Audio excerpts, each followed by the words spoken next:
All right, welcome to ESPN College Football Primetime, presented by Geico. You're watching the ACC on ESPN, and it's a very big game in the ACC Conference here tonight. Beautiful November night in Louisville, Kentucky. The Cal Golden Bears' second straight week for Cal, traveling all the way across the country, this time to take on a top 15 team, the Louisville Cardinals. And why is this a big game? Well, they're all big, it seems like, in this league. No conference has been crazier than the ACC. Upsets up and down the league all year long. You see the top 7 in Louisville right in the middle of things. 4-1 in conference play, 7-1 overall. The Cardinals believe they have a championship caliber team this year, but with all the upsets in the ACC, got to avoid one tonight as big favorites at home against a capable but at least recently struggling Cal Golden Bears team. Louisville won the toss. They deferred, and here we go. The opening kickoff is going to be through the end zone. It's a touchback, and Cal's going to have the ball first. And hi, everybody. Dave Fleming, Brock Osweiler. Great to have you with us tonight from Louisville. It is a big game for the Cardinals. Jeff Brom, no team in the ACC, Brock, has one more game since he took over than Louisville. Nobody, but this may be his most complete team yet. I totally agree with you, Fleming. The reason why, it's the defense led by defensive coordinator Ron English. I truly believe the Louisville Cardinals have a championship caliber defense this year. That is something that Jeff Brom has yet to have in his 3 seasons here back at Louisville. We'll see what they do tonight against the great true freshman quarterback, Sangapolo-Tele. He throws it backwards on the first play of the game. DeJesus throws it forwards, and Tron Grizel along the sidelines makes a spectacular catch. Well, I guess Cal has announced that they've come to play tonight. I love the trickery by Brian Harsin early on. Just an excellent throw, but DeJesus. But how about Tron Grizel at 6'4", tracking that football, having spatial awareness, understanding where he needed to get that foot in bounds. That is the fast start the Cal Bears were looking for. And they have a new backup quarterback now. I mean, that was a good throw by DeJesus. They're going to swing it out to DeJesus with a blocker around the corner with all that speed. One of the top pass catchers in the country. He's been the #1 target for the true freshman quarterback, Brock, that you were just talking about. Yeah, and Jaron Kiave Sangapolo-Tele, what a bright spot he has been for the Cal Bears football team this season. I truly believe that he's putting together one of the great all-time true freshman seasons, not just in ACC history, but in college football history. He is a future first-round pick. And the touchdown number is modest. He has thrown 9 interceptions. When you put on the tape, this guy is so talented. That one over the head of DeJesus, incomplete. And it's going to be 3rd and 4 for Cal into Louisville territory after a couple plays. Netted 33 yards to start the game. And Cal has talked all week and really all year, Brock, about supporting their young quarterback with better play around it. That's right, Fleming. They can start on this 3rd down right here. 3rd and 4. This is an area that Cal has really struggled in as of late. Sustaining drives, keeping the offense on the field. This is going to be a critical 3rd down play early in the game against the best defense in the ACC. 3rd and 4 for the Bears. DeJesus came in motion. Sangapolo-Tele is going to throw it to him. He'll turn it upfield along the sideline. 1st down, Cal. Jabari Mack finally pushes him out of bounds, but you can see how much they want number 21 involved. Well, he's just a playmaker, and if Louisville is going to play man-to-man coverage, DeJesus is going to win more times than not. I love the play design by Brian Harsin. He creates a bunch formation. It causes hesitation, confusion by that Cardinals defense, and it's an easy pitch and catch to pick up a 1st down for the Bears. We're going fast and furious here in these first few minutes. Cal has totally reworked its offensive line coming into this game tonight. Now that's an interesting formation on 1st down. And Sangapolo-Tele with pressure coming, delivers to DeJesus again inside the 20, close to another Cal 1st down. Well, that's just a great job by the true freshman quarterback. He understands that the Cardinals are going to bring one more defender than he has in protection, so he has to get this football out quickly. He finds his go-to target in DeJesus, who wins on the slant. And I tell you what, Cal, all season long, they really haven't played with tempo, and that's what you're seeing out of this Bears offense right now, and it certainly is catching Louisville off guard. Haven't run the ball yet. 5 passes, 56 yards, and they're inside the 20. They're going to throw it again toward the end zone. Grizel couldn't catch it. That was Mack in coverage again. He's been all over the place on defense, almost like they're picking on him. It's 3rd and 1. You know, Flem, you just said it. Cal, they've really struggled running the football this year. In fact, they're the 2nd worst in FBS when it comes to yards per game. So how do you try to create a spark for your offense when you can't run the football and teams know you're going to throw it? Brian Harsin, he's going to change the pace of the game. So I really like this up-tempo by Cal right now. We'll see if they can keep the drive alive here on 3rd and short. Their top tailback is in the backfield. Sangapolatele under center for the first time. Kendrick Raphael will get the carry, and he's got the first down and more inside the 15, down to the 11-yard line as the drive continues. Just an excellent job by the right side of the offensive line for Cal, along with the tight ends. They completely wash away the defensive front for the Cardinals. And this is really impressive by the Cal Bears. They really started slow the last couple weeks. Last week at home against Virginia, of their first 6 drives of the game, only 1 cross midfield. Excellent start for the Bears tonight. So it's not quite 1st and goal. They could get a first down inside the 2. Raphael another carry. This time not much room. Good tackle for D'Angelo Hutchinson from the safety spot. And as much as we talk about the lack of run game for Cal this season, the one bright spot in the backfield has been Kendrick Raphael. He's been excellent for the Cal Bears. He's really been the bell cow. He has the 2nd most rushing attempts in the ACC, 11 touchdowns on the year. I mean, it's interesting, isn't it? They're not running the ball very effectively, but he's having a really good year. It's almost like there's been nobody else to help in that regard. Sangapolatele incomplete. Into coverage. Tron Grizel, I don't even know if he was ready for the football. It's 3rd down. Yeah, a little bit of a busted play. You do need to give the Cardinals some credit there, though. In order to go with the football, good job having disciplined eyes in the secondary, not fooled with the play action pass. Covered up the wide receivers. 3rd and 9 for Cal. Opening drive of this game.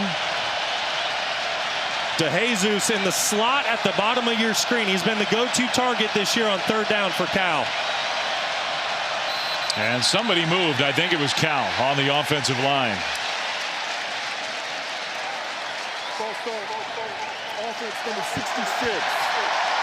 That's the one guy who's in the same spot as last week along the offensive line. And he's really been steady for Cal all year long. Veteran player, really good. Spazovic Moko, number 66, just getting a little bit of a head start. The big fella at 6'5", 335 pounds. And that's been a little bit of the story for Cal this year. It's self-inflicted wounds. Cannot be going backwards when you're in the red zone. 3rd and 14 from right about the 15-yard line. Sangapolatele in the shotgun. 4-man rush. And he's going to go down. A sack for Louisville. A.J. Green got there. They only rush 4. They still get to the quarterback. And that's going to bring the field goal unit out. Well, we talked about it in the open. I truly believe that this is one of the best defenses in all the country. And you're going to see A.J. Green right here on the edge. Watch the push he gets on right tackle Braden Miller. This is just an effort play, and you can see Miller's playing on his heels. He gives up his chest. A.J. Green gets into him. And for a Louisville defense that was bending, good job holding up in the red zone. Field goal try for Chase Meyer. 40-yard attempt. Good snap and hold. That kick, though, is wide right and no good. So after all that for Cal, a nice drive to start the game. What do they have to show for it? Absolutely nothing. The kicking woes. It's been a little better this year for Cal, but year after year the kicks have been an issue. Nothing early in this one.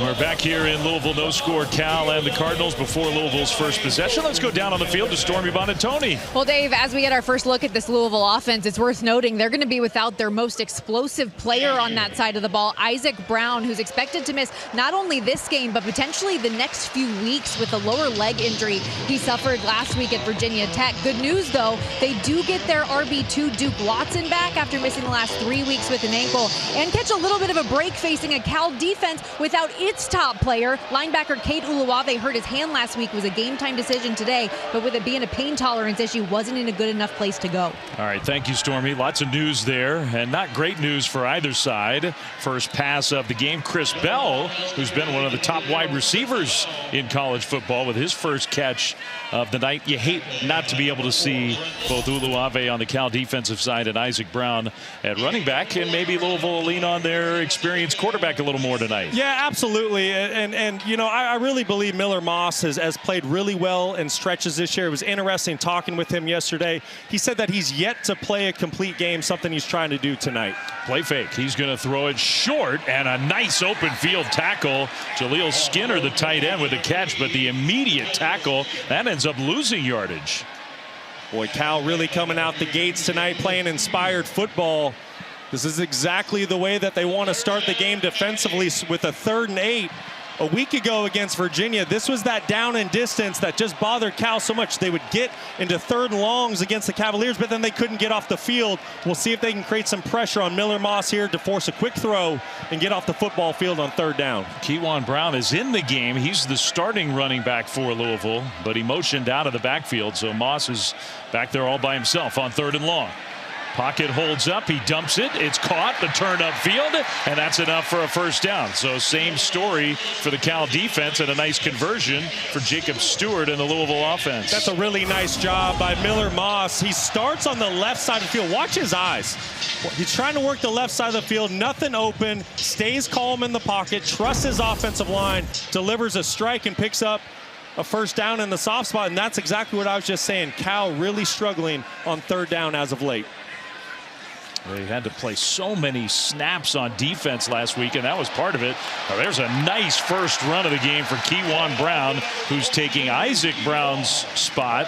And when Kewan's had chances this year, he's been very good. Well, this is just a running back room here at Louisville that is stacked with talent, and expect the best out of Kewan Brown tonight. This is his first opportunity to be the starting running back for the Cardinals, to carry the load, to get the majority of the opportunities, and I expect him to make the most of it tonight. I mean, there might be a drop-off, because there would be a drop-off for almost every team in college football. That's how good Isaac Brown has been.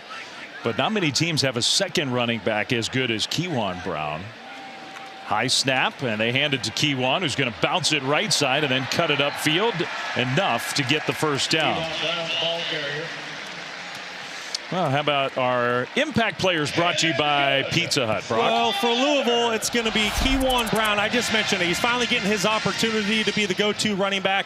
And then wide receiver Chris Bell. I truly believe he's one of the best wide receivers in the entire country. Big physical guy, 220 pounds. And then for Cal, it's Aiden Keon and Ina, the big defensive tackle up front, 6'3", 320 pounds. He is going to have a monster game and be disruptive if Cal's going to get the win. Play fake, and Miller Moss going downfield wide open, and the pass was high, juggled, and it hit the turf. Intended for Skinner, who's trying to sell it, but it's ruled incomplete. He was wide open. Well, that's an early missed opportunity for the Cardinals. Certainly a catchable football for Skinner. Football's a little bit high, but the tight end at 6'5", he can climb the ladder and help out his quarterback and go up and make this catch. But also, being a former quarterback, I'm sure Miller Moss is saying, hey, if I just pull my tight end to the sideline, make it a little bit more catchable, we have an explosive game. A 2nd and 10 for Louisville, still on their side of the field. Duke Watson, who Stormy just mentioned a moment ago, back healthy for the first time in a while. Explosive running back in his own right, the sophomore from Georgia. Next to Moss, he'll hand it to Watson straight ahead, and he's tackled. Aaron Hampton, who's taking Uluwave's spot at linebacker, had a big game last week. A monster game, 15 tackles in a reserve role. Kedu Uluwave, really the leader, the heartbeat of the defense for this Cal Bears team, goes off after the first series last week against Virginia. In steps Aaron Hampton, his first time getting extended playing time. Certainly made the most of it with 15 tackles a week ago. And you're reading that right. He is from Anchorage, Alaska. There are not a lot of college football stars from the state of Alaska. They call him King Salmon. It's a good nickname. Such a great nickname. 3rd and 6 for the Cardinals. Watson leaves the backfield. Moss steps up in the pocket, throws middle, and it's caught. A turn upfield inside the 20. Colin Lacey inside the 10. Big play. It'll be 1st and goal for Louisville. Well, just excellent quarterback play by Miller Moss. Watch how he navigates the pocket. He keeps his eyes down the field. He climbs forward. That's what his quarterback coach, Jeff Brom, wants him to do. It allows him to remain a passer. And then he finds Colin Lacey, one of the most dynamic playmakers in all of America, right over the middle of the field. That's 40 yards for Louisville on 3rd down. That's 2 big 3rd down conversions already for the Cardinals offense. And against this beleaguered Cal defense, 1st and goal, Louisville. Almost like a pistol formation, but Watson left the backfield. Moss across the middle. That's caught inside the 5 by Chris Bell and down to the 1. Chris Bell, such a physical player, so tough to bring down, but you have to give Louisville some credit early on, converting on 2 critical 3rd downs. And Cal, both times, they showed pressure, they mugged up some linebackers, and then they dropped back into zone coverage. You have to wonder if defensive coordinator Terrence Brown is going to start bringing some man pressures and tightening up the coverage as we move through the football game. The big boys are on the field now. Extra offensive lineman out there. Watson in the backfield. Moss under center, 2nd and goal. Handoff, Watson bounces it right, and touchdown.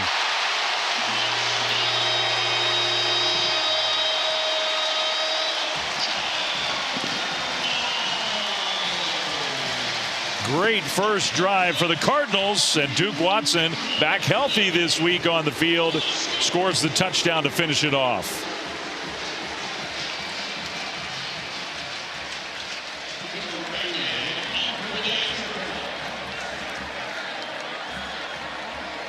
Cooper Ranvier, the place kicker for Louisville. He's done a very good job. Special teams overall for the Cardinals has been outstanding. Extra point up and good.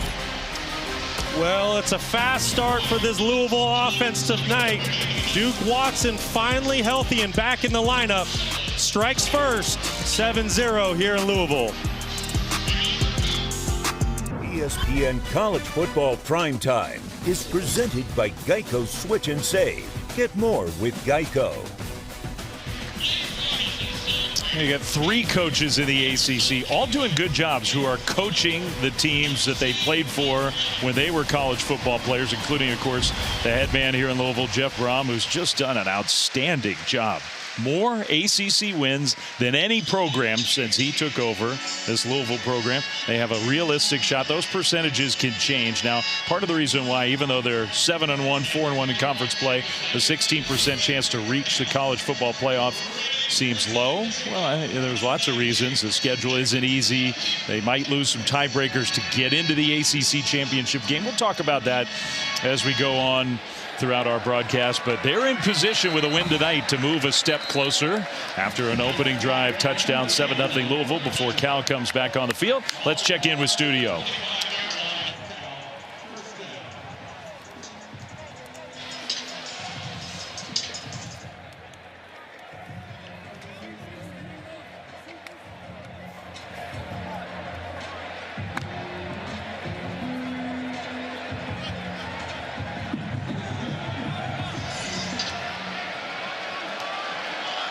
Wow.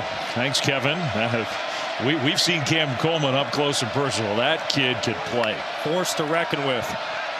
First play of this drive for Cal, and it's a little swing pass. Kendrick Raphael, nice tough run after the catch for the running back outside to the 30-yard line. Gain of 5 on 1st down. Bears moved the ball just fine their first drive, but they came up empty. They did, and there was really good tempo to that drive. So I expect Cal to kind of keep up that pace and see more of the play like you just saw. More quick throws to the perimeter. That will be an extension of the run game for Cal tonight.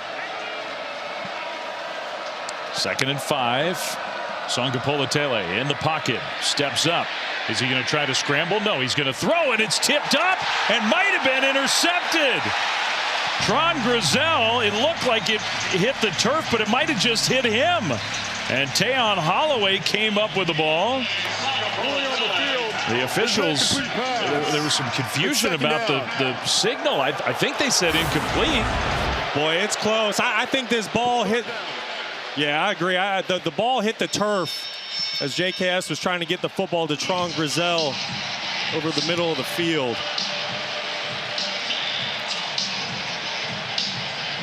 Real close. That angle is hard to tell. And they're going to stop play. Throwing of an incomplete pass is under further review. ACC crew, John Noley, the referee, Bill Stimmel, part of the replay crew.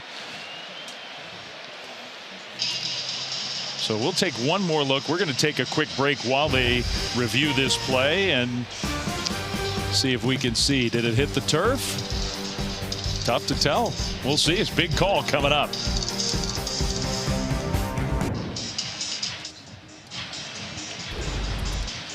Well, it was a close call, but they took a look upstairs in the replay room, and the ball did hit the turf. I mean, just barely, but it did. So the call on the field was officially upheld, which means incomplete pass, not an interception like Louisville's defense thought they had, and it's 3rd and 5 for the Cal offense. And now let the chess match begin between Brian Harsin and Ron English.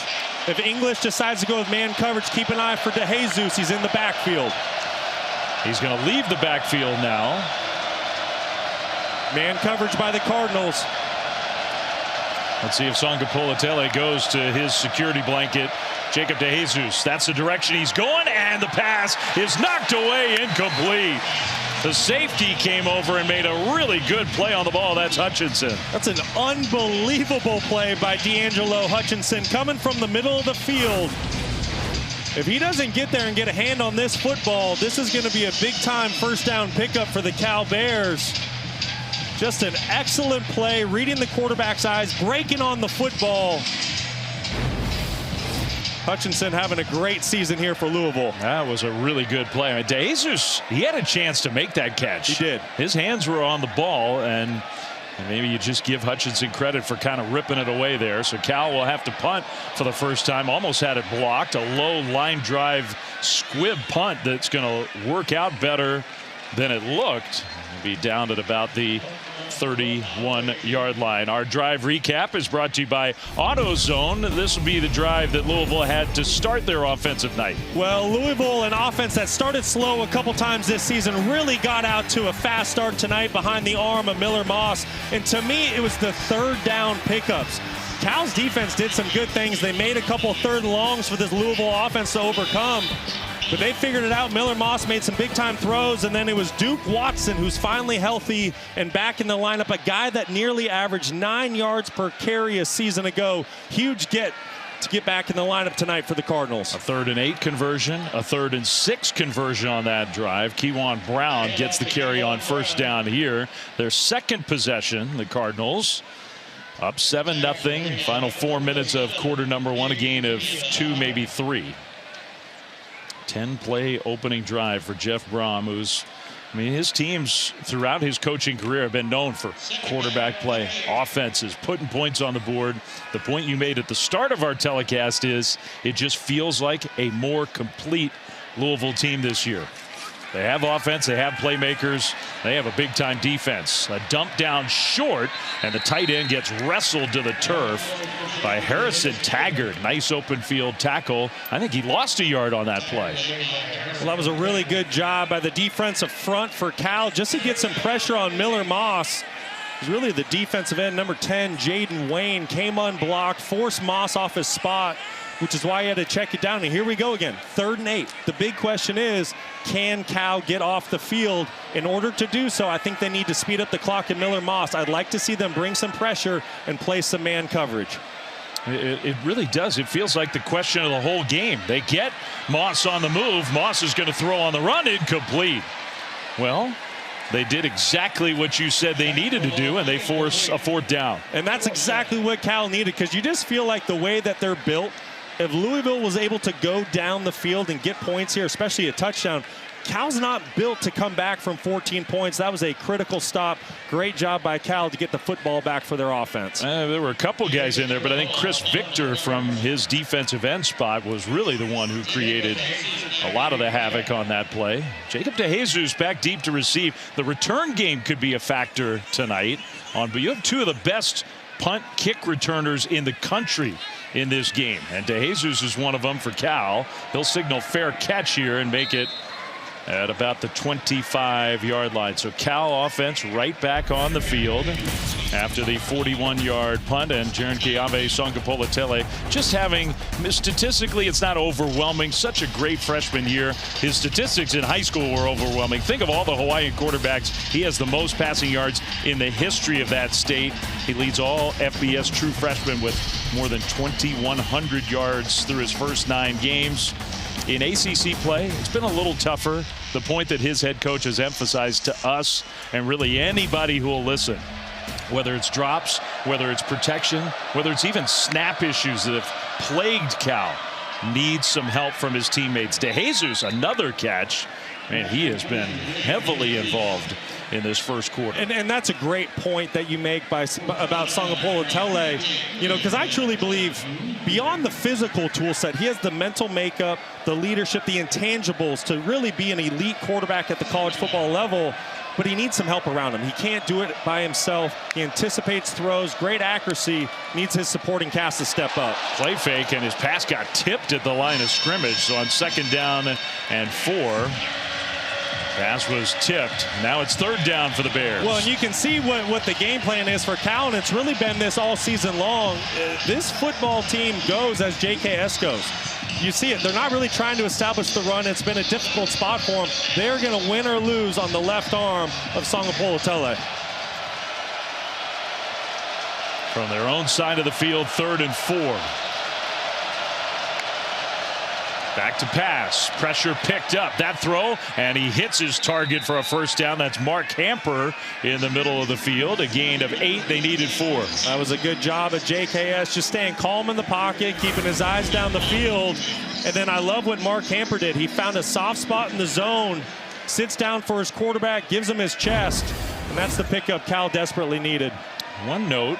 Final 2 minutes of the first quarter. Bastian Swinney, part of that offensive line reshuffling for Cal. Snaps so far have been better. He's doing a good job starting at center. Songapola-Tele down the field. Pass is caught inside the 30. And then the tackle inside the 25. Karan Adams with a big play through the air. Well, I love this. Karan Adams can really stretch a field. I mean, this guy can truly burn. Watch him on the deep over here, and you're going to get a little half roll by JKS. So it creates misdirection for this Louisville defense. It's a great throw and catch and an explosive gain that Cal has really struggled to find this year. That's the one thing that this offense has not been able to do. All of their drives have been so methodical, 10-plus plays when they score. To get a chunk play like that, that's big time for the Bears. That was 39 yards. Plus, you're doing a good job drawing and diagnosing and telling us, teaching some football, and Cal's decided to go up-tempo on us. We had to double box it. Bears are usually one of the slowest tempo teams in the country. Not so far tonight. 2nd down and 9. Songapola-Tele, all kinds of time. Back shoulder, caught, and touchdown. What a throw and catch by the tight end, Landon Morris.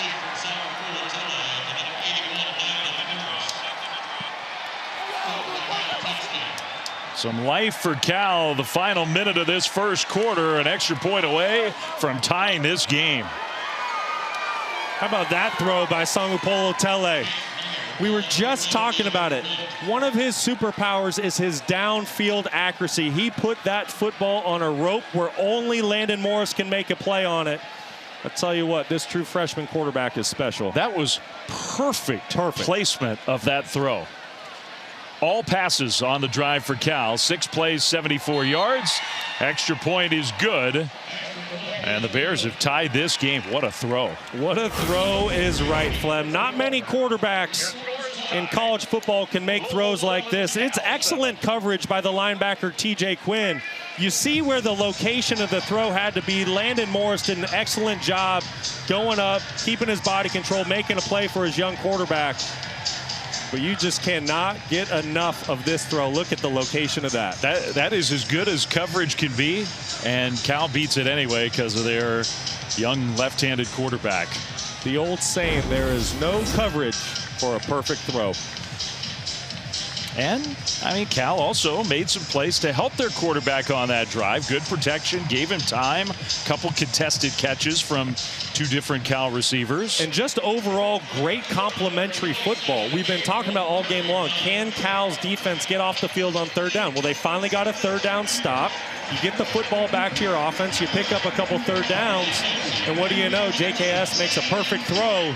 And now we have a tie ball game. I mean, a long way to go in this one, but the momentum was building on Louisville's side, and that feels like a big sequence for Cal in both directions, just to give them some hope, some life in this game against a very good Louisville team. Quarterback by a guy who's been around a long time in college football, Miller Moss, who back in 2021 was a top 100 prospect in the country, quarterback from Southern California, played for his hometown team USC, had some big moments, had a really big moment in his first career start against Louisville. Maybe part of the reason why Jeff Brom wanted to bring him here. He saw it up close and personal. 7-1 as the starting quarterback, first year in this Cardinals program for Miller Moss. Very talented kid. I believe when things are right around him, he is excellent. I had a really enjoyable conversation with him yesterday. A very mature young man, a kid that just gets it. And he hits his receiver, Chris Bell. Another catch for Bell, who's gone over 2,000 career yards with his first quarter performance here tonight. That's a gain of 10. Well, and you talk about Miller Moss and the success he's having. Well, it certainly helps when you have guys like Chris Bell and Colin Lacey to throw the football to. But Bell, what a tremendous career he's had here for the Louisville Cardinals. More than 2,000 career receiving yards, has sort of bided his time, earned more playing time. That will be the final seconds of quarter number one. Timeout on the field. And we've got a good game going so far. In the year of the upset in the ACC, can Cal pull off an upset? Wasn't looking very likely in the first few minutes, but the Bears roared back. Tie game 7-7, end of quarter number one. Tied at 7 back here in Louisville with Cal head coach Justin Wilcox. After the first couple drives didn't go your way on third down, the script definitely changed recently. How has that improved the way you guys have been able to do things on both sides of the ball? Well, we converted on offense the first and third drive. Great throw and catch to finish it. Unfortunately, we didn't get points on the first drive, missing the field goal. And defensively, the first drive was all third downs. We had multiple third down losses, so we got to tackle better and get off the field on third. Thanks, Justin. Thanks. And thank you, Stormy. Justin Wilcox echoing a lot of things that Brock Osweiler said during that first quarter. Dave Fleming, Brock Osweiler, Stormy Bonatoni from Louisville, Kentucky, 7-7. We start the second quarter of this ACC game. Duke Watson in the backfield for the Cardinals. 1st and 10, and a pass deflected, knocked away, incomplete. That's Zeke Massis, who's become one of the best in the country at doing just that. He is. He leads the ACC currently in passes defended. This is good on good outside. This is Bell and Zeke Massis, two guys that are going to play on Sundays at the next level. Going to be a ton of fun to watch who wins this one tonight. Zeke Massis getting the early win, up 1-0. And we just heard from Justin Wilcox. He has a knack. This Cal program has a knack for finding defensive backs. One of the best programs in the country for that. Miller Moss throws along the sideline, and that one's knocked away by Paco Austin.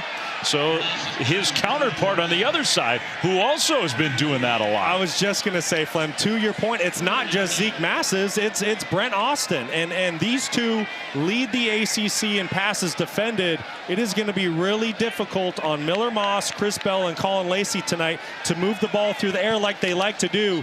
Two really fun matchups that we're going to enjoy watching tonight.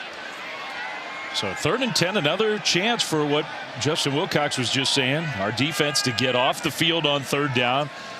And pressure picked up. Moss throws across the middle. That pass caught, and an open field tackle. He's going to be stopped short. Chris Bell, who's so hard to get down, he's about a half yard short. This will be a decision here for Jeff Brom. That's a really good open field tackle. Chris Bell, 6'2", 220 pounds, really strong, really powerful. He excels at running these shallow crosses, turning them into big time gains. That is a great open field tackle to force the 4th and short. And Louisville's going for it. It's a team that doesn't do this quite as much as some other programs. In fact, you look at that graphic. 6 fourth down conversion attempts, the fewest in all of FBS. Moss is going to sneak it, and he's going to get just enough. I mean, he didn't have a whole lot. Cal's pointing the other direction, but I think he definitely got the yard they needed. First down, Cardinals. I have to admit, I'm a little bit surprised that Jeff Brom elected to go for it there on 4th and short in his own territory, but I really feel like he's trying to send a message to his team. Listen, we're in November. We are in the ACC title race right now. We are at home. Let's pick up a first down, keep the momentum going. That is big time by that offense. I mean, you see those 4th down numbers. It goes against what everybody else in the country seems to be doing these days. It's working for Louisville. They're 7-1. They're the 15th ranked team in the country, and the pass was deflected back to Moss. He caught it, and now he's on the run. Oh my goodness. He had his pass just totally rejected, and it went right back into his hands. Josiah Wagner was the guy who got his hands on it. It turned into a big play. Well, sometimes football is all about the lucky bounces. Cal bringing a nickel pressure with Wagner, number 8. Does a great job reading the quarterback's eyes, gets his hands up. But you got to credit Miller Moss. He stays alive in the play. The ball comes right back to him. And what do you know? There's an explosive gain for Louisville. I mean, he turned it into a 19-yard run. Unbelievable. Unbelievable. What a heads-up play by the quarterback. I mean, in the stat book, it says Miller Moss to Miller Moss for 19-yard reception. He's back to throw again, trying to go deep and incomplete. Cal player was there trying to get a hit on the quarterback, kind of pulled up at the last minute, and no flag was thrown. Well, Jeff Brom trying to dial up a shot down the field. He's one of the best play callers in all of America to find and create explosive gains, but credit the secondary for Cal. Great coverage down the field, nowhere to go with the football.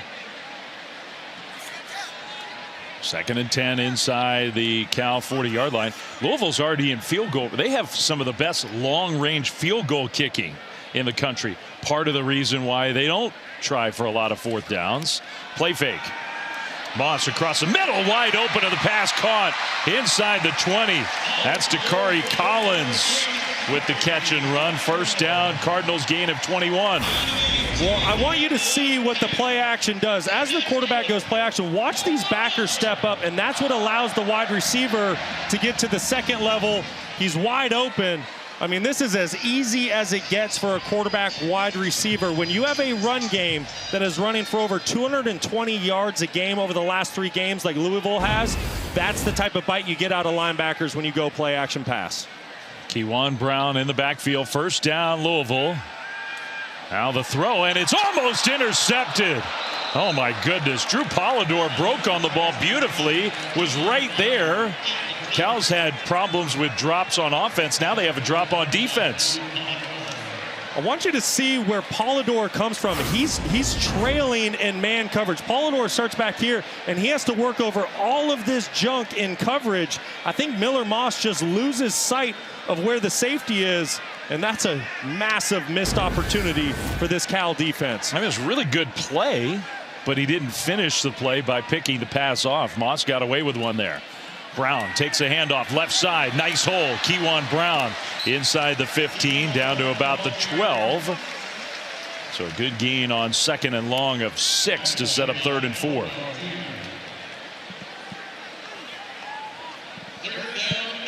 You have to wonder what Louisville and Jeff Brom, what they're thinking right now. Is this 4-down territory? If it is 4-down territory, don't be surprised if the Cardinals keep the football on the ground. If Jeff Brom's thinking, hey, if we don't pick this up, we're kicking a field goal, I expect them to try to hit Chris Bell, who's at the bottom of your screen. And you see him with his call sheet. He is the head coach. He is the play caller for Louisville. On 3rd down, Moss, and that one rejected, and this time he couldn't catch it on the deflection. So they got to him twice and tipped passes. Once went for a big play, not this time. It's 4th and 4. They didn't run the ball, and here comes a field goal team. Well, this is a great defense call by Terrence Brown. Watch with the pressure from the linebackers. The offensive line, they have to sift down, and this allows the defensive tackle to come scot-free. If this doesn't happen, Miller Moss is going to be able to hit Chris Bell for a slant, for sure for a first down, if not a touchdown. Derek Wilkins, the guy who got in there, got the hand on it. Ranvier, the place kicker. Just a 30-yard attempt, and the kick is up, and it is good. Very reliable kick game for Louisville. Part of the reason why they're 7-1 and the 15th ranked team in the country. On a beautiful November night in Louisville, Kentucky, the Cardinals lead the Golden Bears 10-7.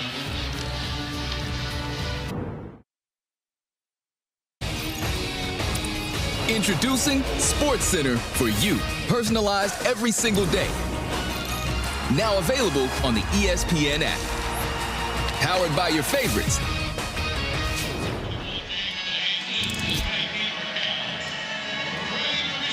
I saw some logos that I've clicked on to personalize my own SportsCenter. It's pretty cool. Very cool. Sometimes I go to the gym in the morning and I watch my personalized SportsCenter. It's great. I get Broncos stuff, some Arizona State, college football. Yeah, you got a lot of folks to root for. Pretty cool. 10-7 Louisville. Cal's getting the ball back here in the second quarter. Tuesday night on ESPN, the all-new ESPN app. The exclusive reveal of the next college football playoff top 25 rankings. Reese and the guys, they always do a good job of breaking it down. Live interview with the committee chairman, Mac Rhodes. Project the 12-team field. Louisville fans have been tuning in. They will be again, particularly if they can win this game here at home. Louisville's right in the middle of a crazy ACC. It has been so unpredictable this year in this league. There's no conference in America that has more realistic possibilities for their conference championship game matchups than the ACC. Songa Politele throws. DeJesus with the catch and all the way out to midfield. Jacob DeJesus with the catch and run. First play of the drive, and another pass right on the money from JKS. Really excellent play design by Brian Harsin.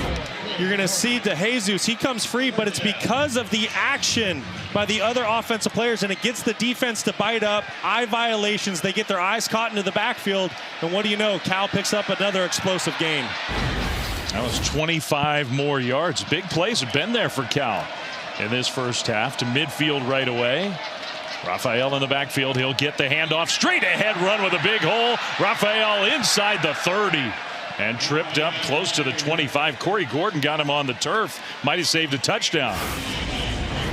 Well, this is an excellent block by the tackle. 77, Braden Miller, helps out his guard, climbs up to the second level, and just a gaping hole for Raphael. And this Cal offense is hitting on all cylinders, the best they've looked all year. And Miller's one of those guys back in the starting lineup. He's been in and out all year.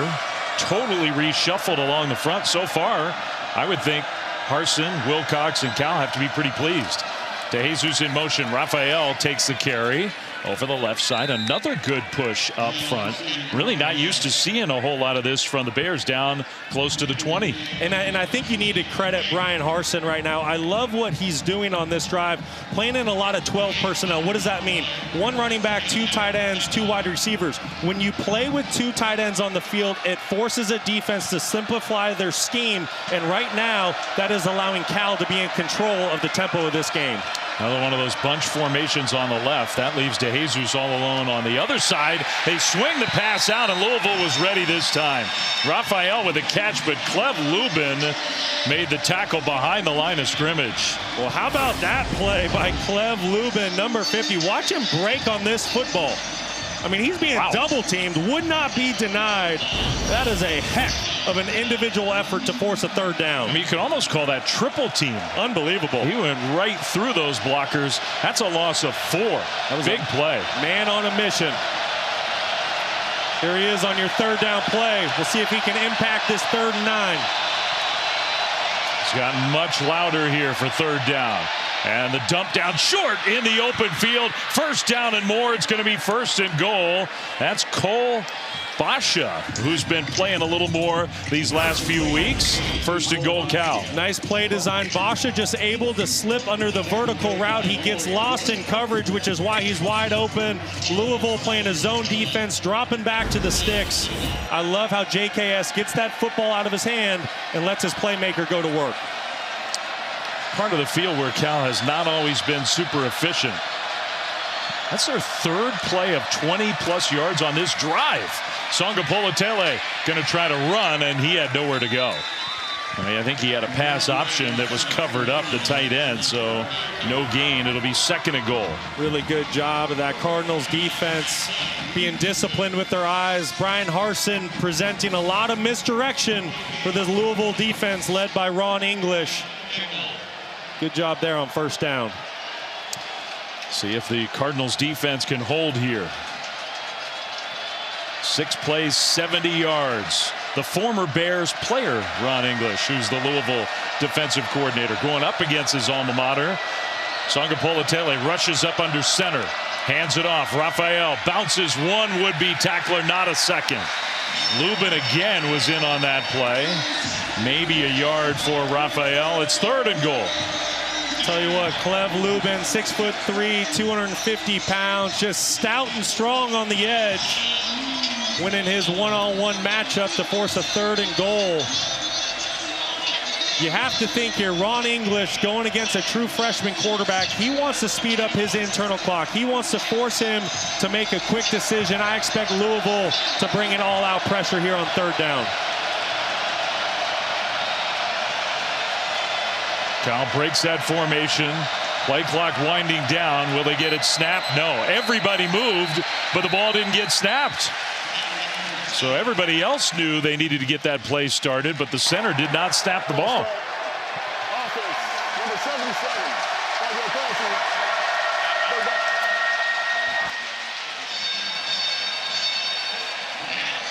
Yeah, you could really call this on almost anyone on the offensive line. And I'll be honest, I'm not a big fan of the clap as a road team. When you get into a loud environment, it is really difficult for an offensive line to hear a clap, get off at the same time. I kind of like the old school foot raise. 3rd and goal. Raphael moves into the backfield behind Songapolatele. Now they're going to swing it backwards to DeJesus. He's going to throw again. Into coverage, incomplete. Now that was taking a big chance, trying to hit Mark Hamper. The 2nd pass for Jacob DeJesus already in the 1st half. The field goal unit will come on the field. I mean, really dangerous throw by DeJesus, but at the end of the day, he did give Mark Hamper an opportunity. I mean, he's throwing this thing into heavy traffic, but he does put it in a place where his receiver could make a play on the ball. Just a missed opportunity for Cal, but a chance at 3 points here. 27-yard try, kind of an awkward angle. Kick is up and kick is good for Meyer, who missed on his 1st try tonight. This one ties the game at 10. Another good drive for the Bears, but a good stand by the Louisville D.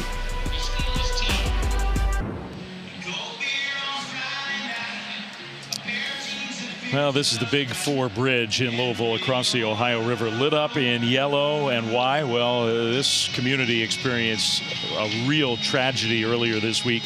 UPS flight 2976 crashed trying to take off from the airport, which is just a mile or two from this stadium. At least 14 people lost their lives in the airplane, on the ground where the plane crashed. As communities come together, it has shaken up a very proud and strong Louisville community. Our thoughts are with, obviously, those who lost their lives and their families, but everybody here in Louisville coming together after a really difficult week. For the folks here in this proud town, ACC game here under the lights on Saturday night, 10-10. Kickoff for Cal through the end zone. That's a touchback, and we'll go back into studio. Another update with Kevin Connors.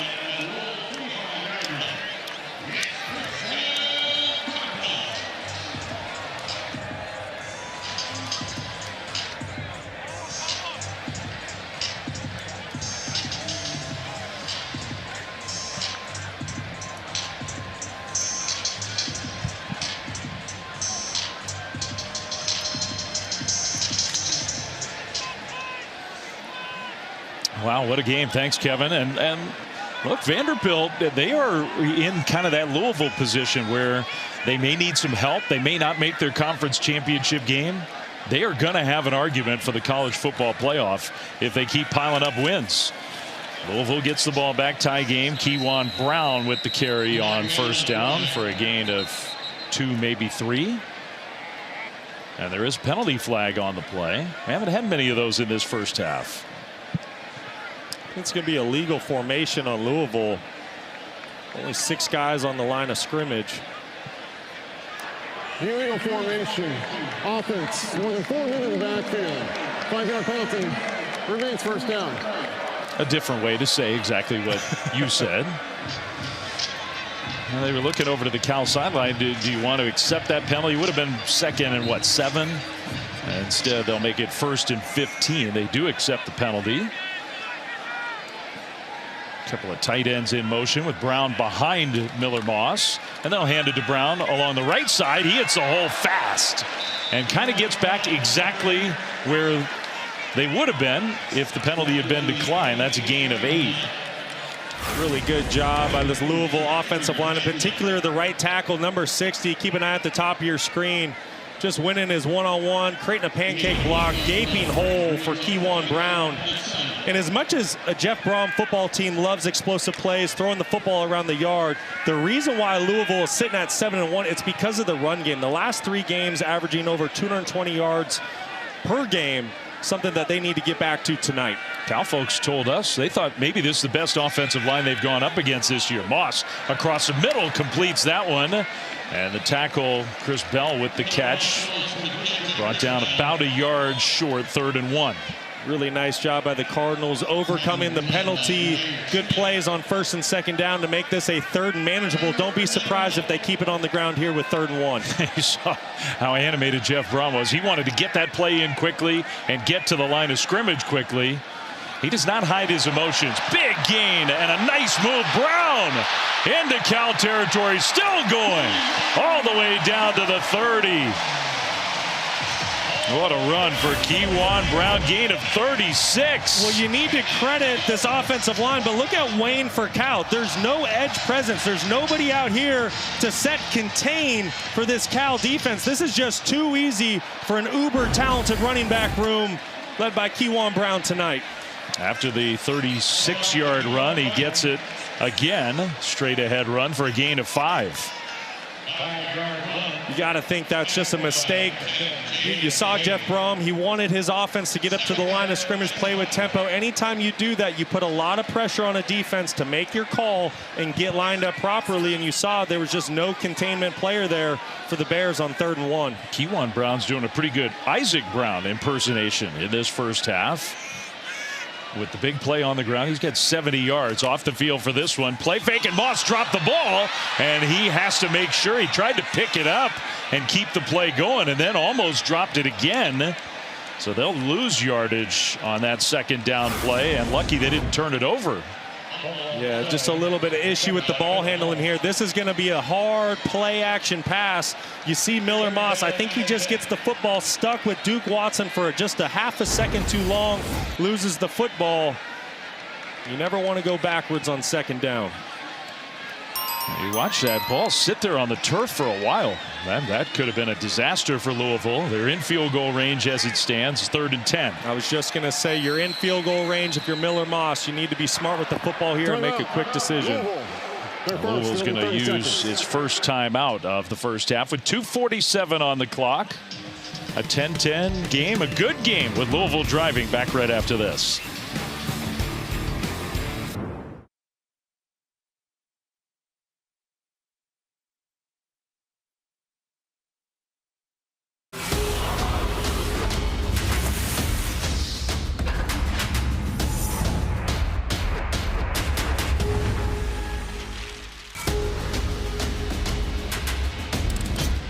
Entertaining first half here in Louisville, and the stats bear it out. It's been a very evenly played game.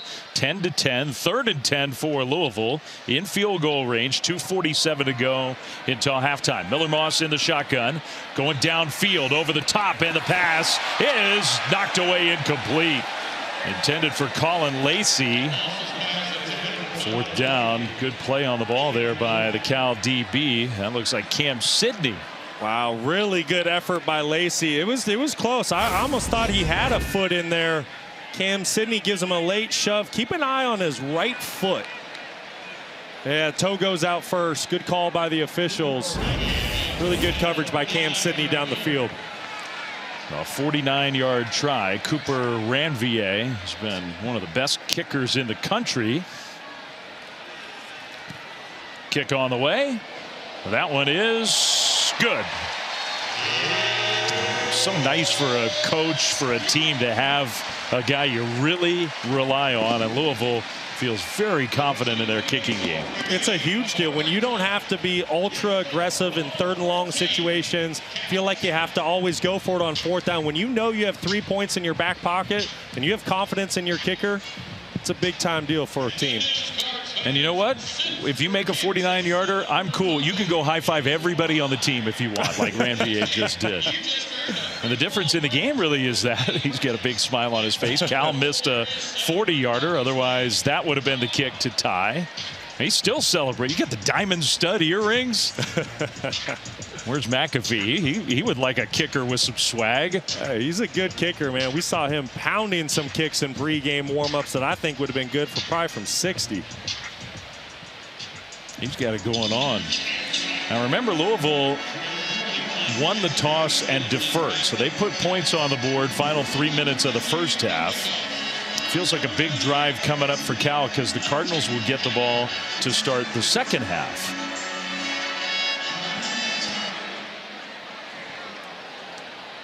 DeJesus lets the ball go over his head into the end zone. That's a touchback. Speaking of DeJesus, man, he has been everywhere for Cal on offense. He has been outstanding and doing it all. This is the first play of the game. Coming out the gates, little trickery, throws a great ball to Tron Grizel down the field, and then just doing it all in the receiving game. Already 5 receptions, 60 yards. He has such great rapport and chemistry and trust with his young signal caller, and you see it paying off early in the first half tonight. I mean, he's a guy who has fought so hard to get to where he is.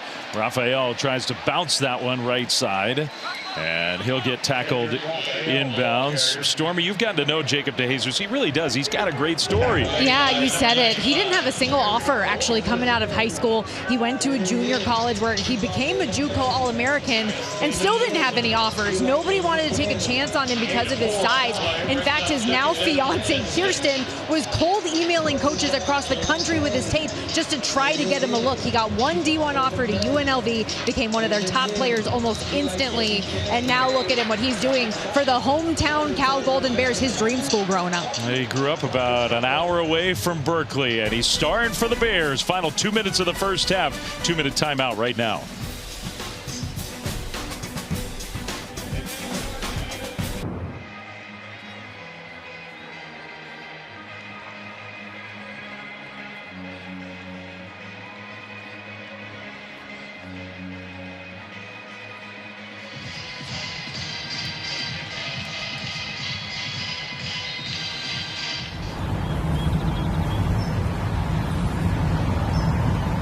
Including a lot of games going on right now as we speak.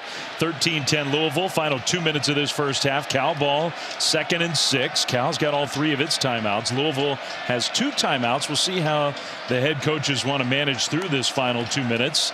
And the throw taking a hit, but the delivery to Jacob DeJesus, another catch for him, and a first down Cal. Excellent job by the true freshman quarterback, recognizing the all-out pressure by the Cardinals, getting the football out of his hand quickly, gets a fresh set of downs, and now they can really get into this 2-minute drive. You had to be careful. With Louisville having 2 timeouts themselves, you didn't want to give an opportunity to let the Cardinals have the football before half. Now that you have a first down, you can kind of put your foot on the gas. You have plenty of time with 3 timeouts. I think it's a point you often make in these sort of situations. 1 first down kind of unlocks an offense. Yes, it does. Pressure coming. Songa Politele throws, hits DeJesus again. What a throw on the move, angling his body back. And DeJesus with another catch, 21 more yards. First down Cal. Tell you what, JKS, not the most mobile guy, but does a tremendous job navigating the pocket, keeps his eyes down the field, and DeJesus had to work all the way across the formation.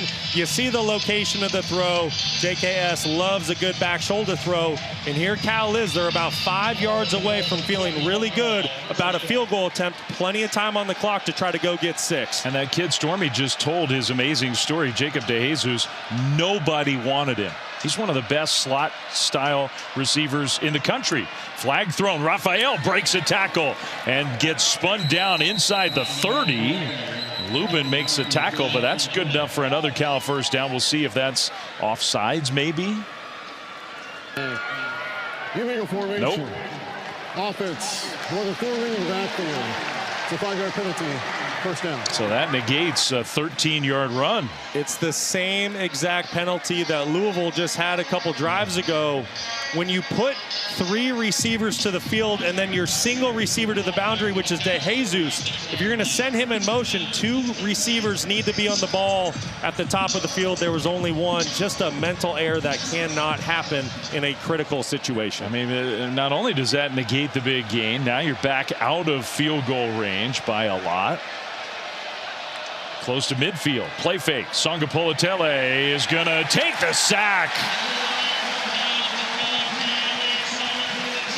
Lubin, Gerard, both there to get him to the ground. Clock moves. Cal not using those timeouts.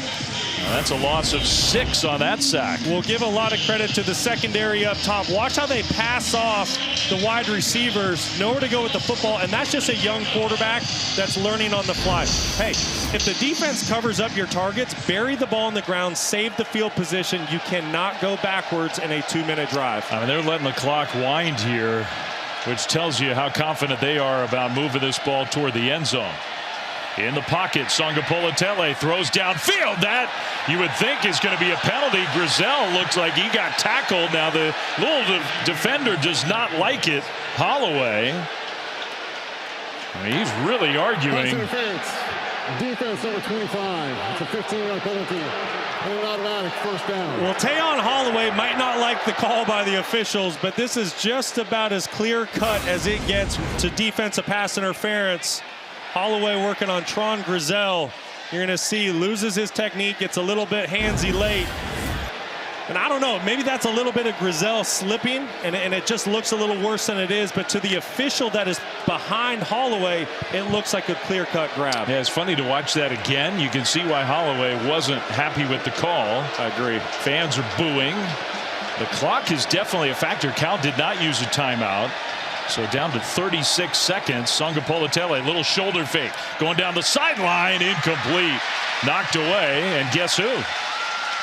That was Holloway, after committing the penalty, came back and made a really nice play. You know, if you're Cal, I understand you're not taking your timeouts right now because you're just concerned of giving the football back to Louisville.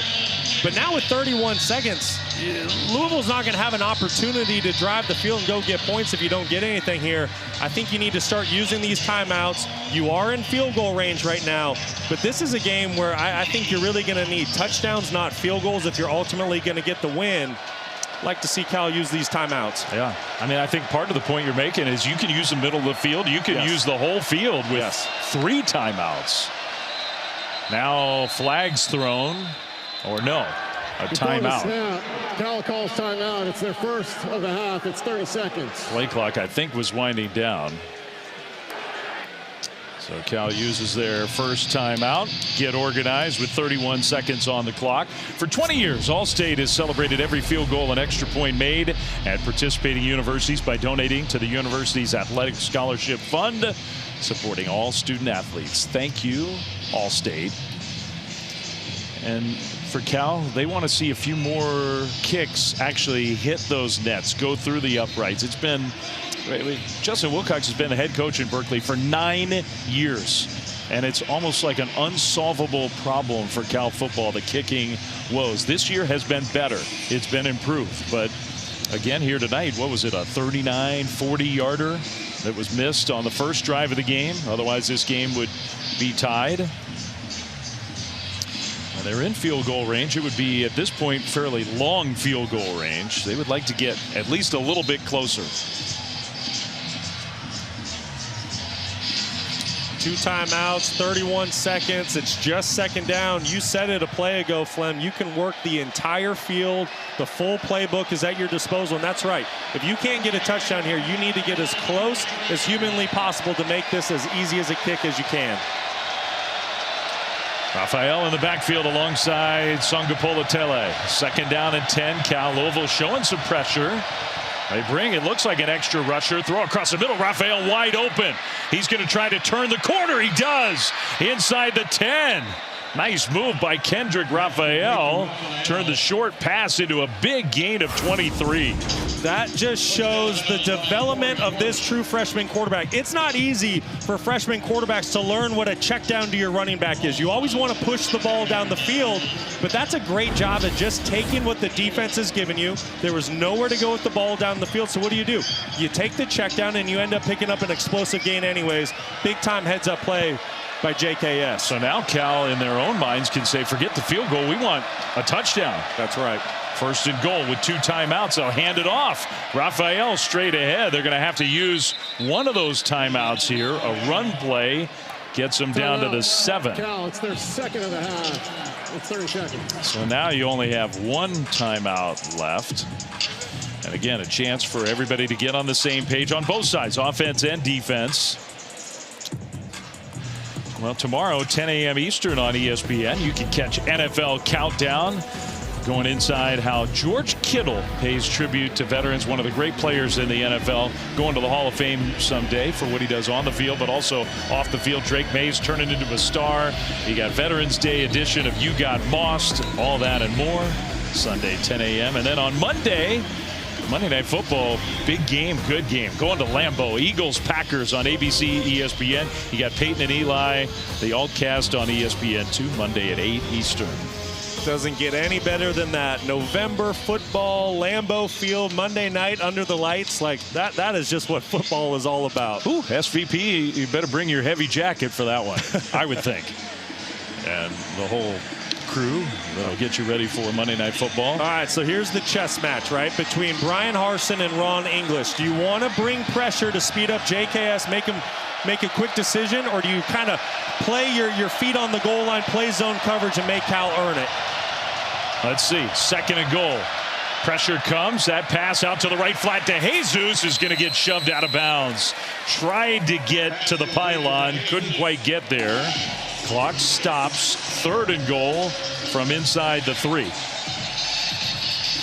Well, Justin Wilcox thought DeJesus went out of bounds, and boy, it sure looked like he got out of bounds to me. Okay. Game clock operator. Please put 12 seconds on the game clock. 12 seconds. I'll start on the snap. Yeah. I mean, the clock just kept running. He did get out of bounds. The Wilcox was losing his mind over there. Yeah, so Louisville elects to play zone coverage. DeJesus outflanks the zone coverage. That's clear cut, got out of bounds. There's going to be 12 seconds here on the clock.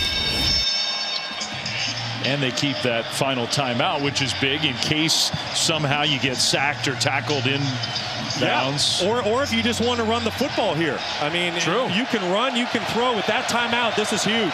Under center. And now Louisville calls a timeout. Timeout. So JKS looked like they were going to run a play action kind of play and maybe throw towards Raphael. I mean, we've seen a lot of good football here in this first half, Brock. I think on both sides. I mean, and this doesn't really shock us. Louisville was a big favorite coming into this game. We've seen enough of Cal and their young quarterback to know when they do the simple things, Cal's a pretty good team. Yeah, they really are. And I'm really impressed with the young signal caller tonight, Jaren Kiave Sangapola-Tele.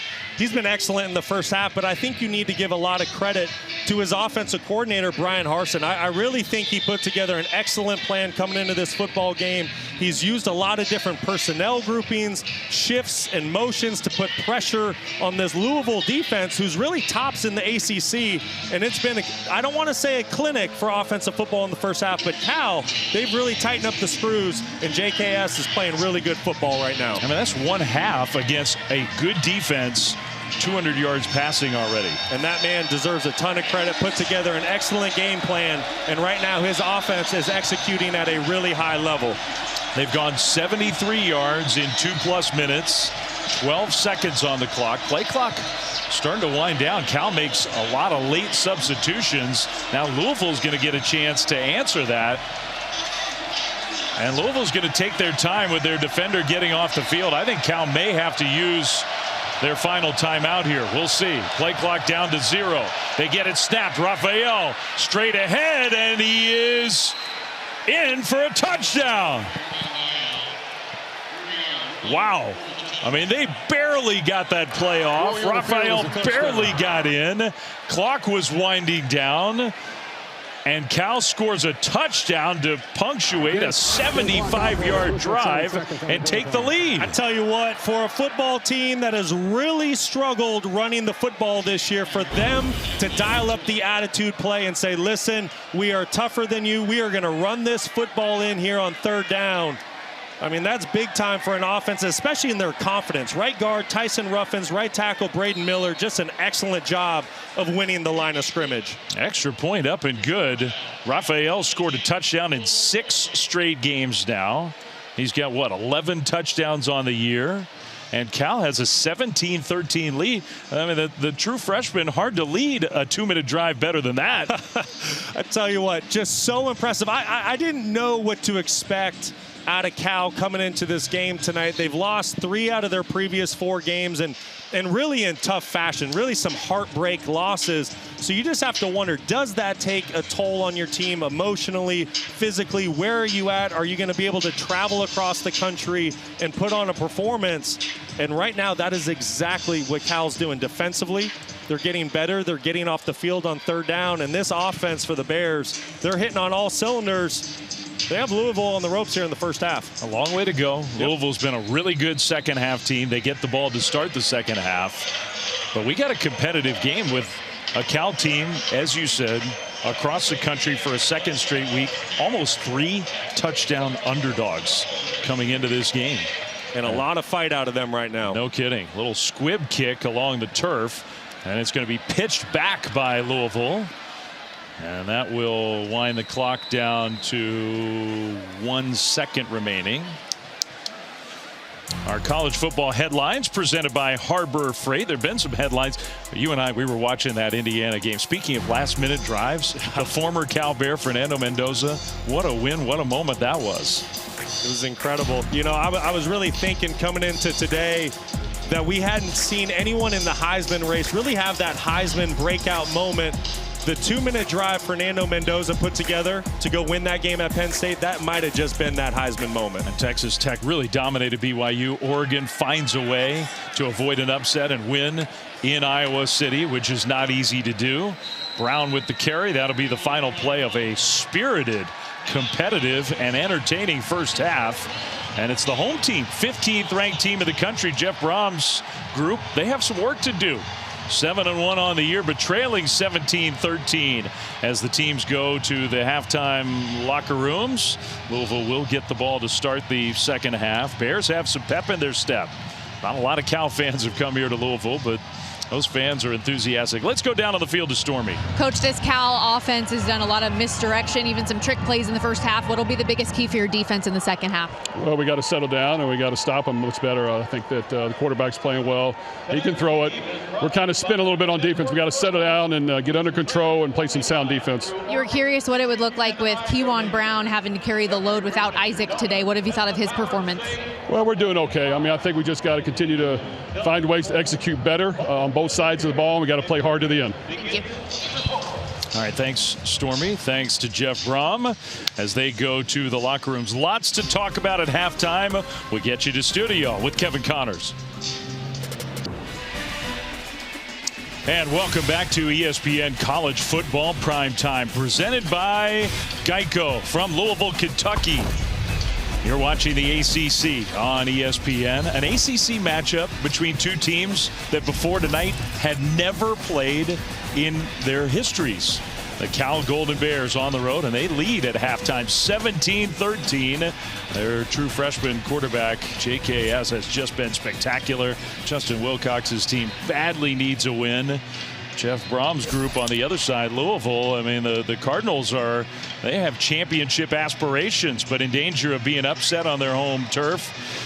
Miller Moss and the Louisville offense will have the ball to start the second half. The passing game for the Bears was just spectacular in the first half. It really was, and I think you need to give a ton of credit to offensive coordinator Brian Harsin for just putting his offense in position to have success. Without a doubt, this is the most explosive and the best that this offense has looked all year.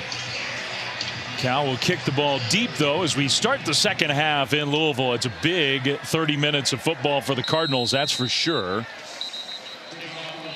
Dave Fleming, Brock Osweiler, Stormy Bonatoni, great to have you back with us. Really entertaining first half on both sides. Part of that was the big playability of the Cal offense. But Louisville's a good team, top 15 team, and Cal's hanging with them. Yeah, a lot of fireworks in the first half, but I think this is a really big drive for Louisville here to start the second half. It really felt like Cal really took the momentum there in the first half, especially at the end. Great 2-minute drive to cap off the first half. I think this is a really critical drive for the Cardinals. I'd like to see them lean on Brown in the backfield, who's averaging 11 yards per carry right now. Kewan Brown had a really good first half. It's Duke Watson, though, who gets the carry to start the second half. He's going in the wrong direction, breaking tackles, but ultimately does lose a bunch of yards on the first play of the half. Let's go down to Stormy. Well, Dave, I asked Cal head coach Justin Wilcox if you have a road lead in the second half over a number 15 ranked team in the country, how do you keep it? And he said, you know, it's amazing when you keep executing the basics of football, that it can go a long way. And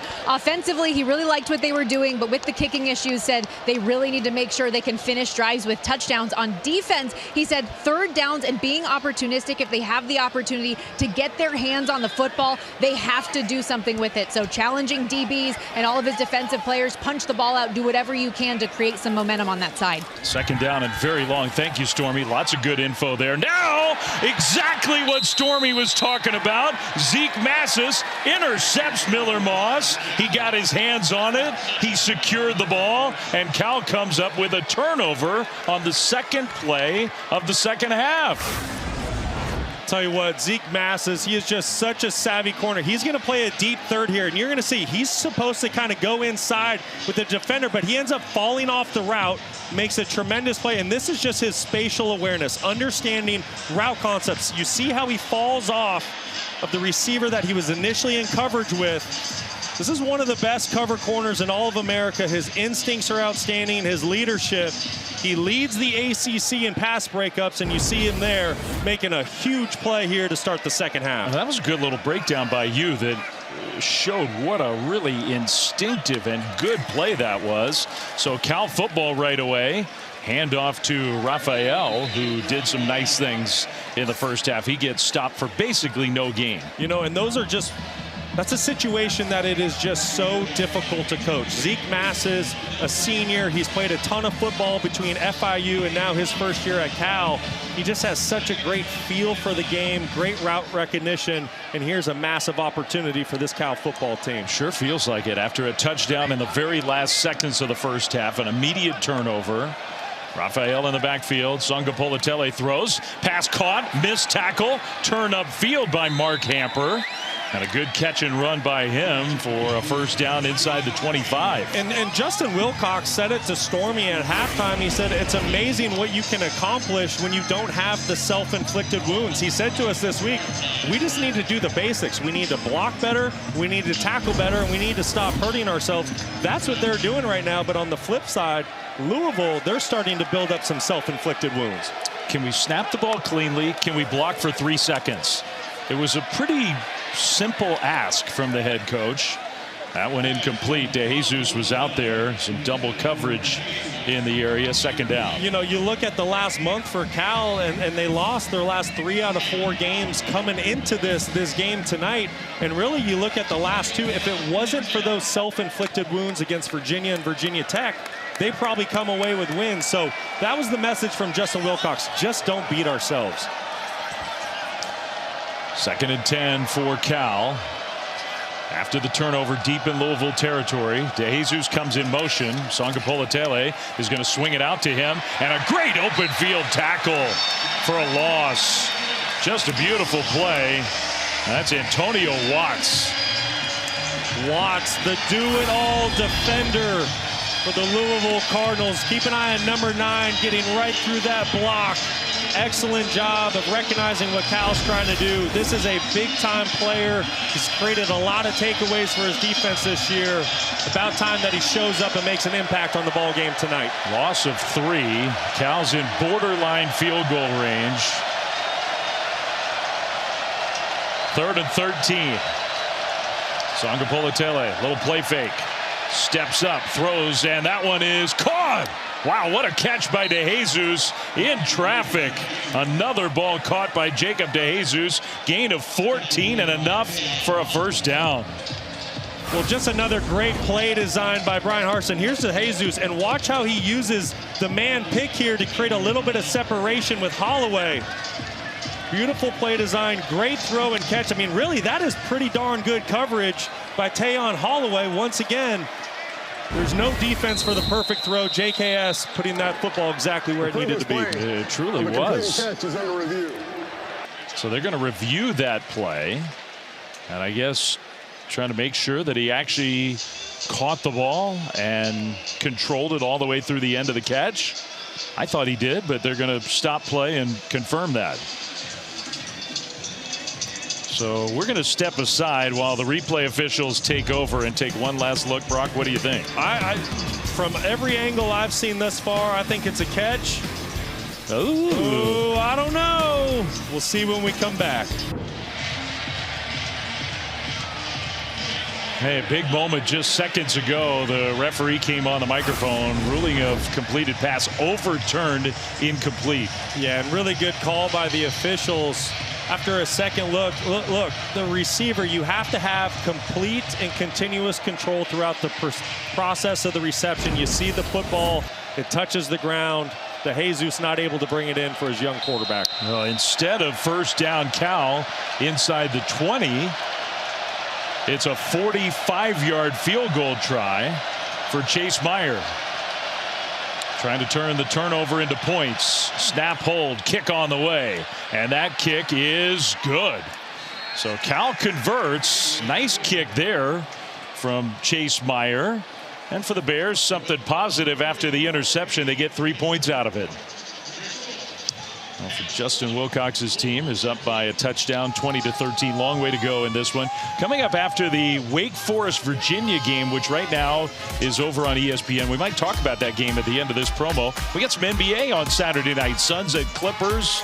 That's 10:30 Eastern-ish over on ESPN with NBA Countdown at 10 Eastern, presented by Popeyes. You can catch all the action on the ESPN app. As of just a moment ago, Wake Forest was actually leading that game in Charlottesville. Virginia is the only undefeated team in conference play. They lost a game to NC State that was a non-conference game. So it's confusing. Virginia's having a great year, in great position, the overwhelming favorite to be one of the two participants in the ACC championship game. Listen, if Wake is able to pull off this upset, just add it to the list of chaos in the ACC this year. Week in and week out, you never know what's going to happen in this conference. And it's a big score for Louisville fans also. If the Cardinals can find a way to come from behind and get a win here tonight. We'll keep this posted. Carolina gets another win, starting to play better. SMU's in a pretty good position. Miami looked dominant today. How about UConn? Now, it doesn't hurt Duke's chances for a conference title, but what a win for Jim Mora and UConn over a good Duke team. Clemson leading Florida State. But the big one from Louisville's perspective, I think, is over on that right side with UVA. I agree. With Louisville's lone loss this season to the Cavaliers, that is exactly where Cardinals fans are keeping their eyes. Handoff and good effort by Keywan Brown. Just had nowhere to go. And Zeke Massis, who last offensive play for Louisville came up with the interception. This time, he makes the tackle. And that's something that Justin Wilcox said to us this week when we met with him. He said, as great as a cover corner as Zeke Massis has been, the one thing I'm challenging him to do is to be a better tackler. Don't be afraid to get involved in trying to stop the run. You saw an excellent job of that right there on that last play. So 2nd and 10 for Louisville. The offense having a little harder time here. Play fake. Moss in the pocket. Pass deflected, and he catches it again for the second time in this game. Now this time he ends up losing yardage. So maybe it wasn't as good of an idea. He also took a massive hit.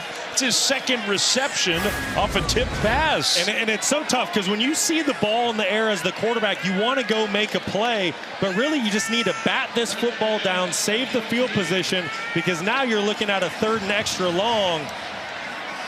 You really put your offense in a tough situation. Aiden Kiana, who's having a really good year for Cal, got his hand on the ball. Now a quick hitter.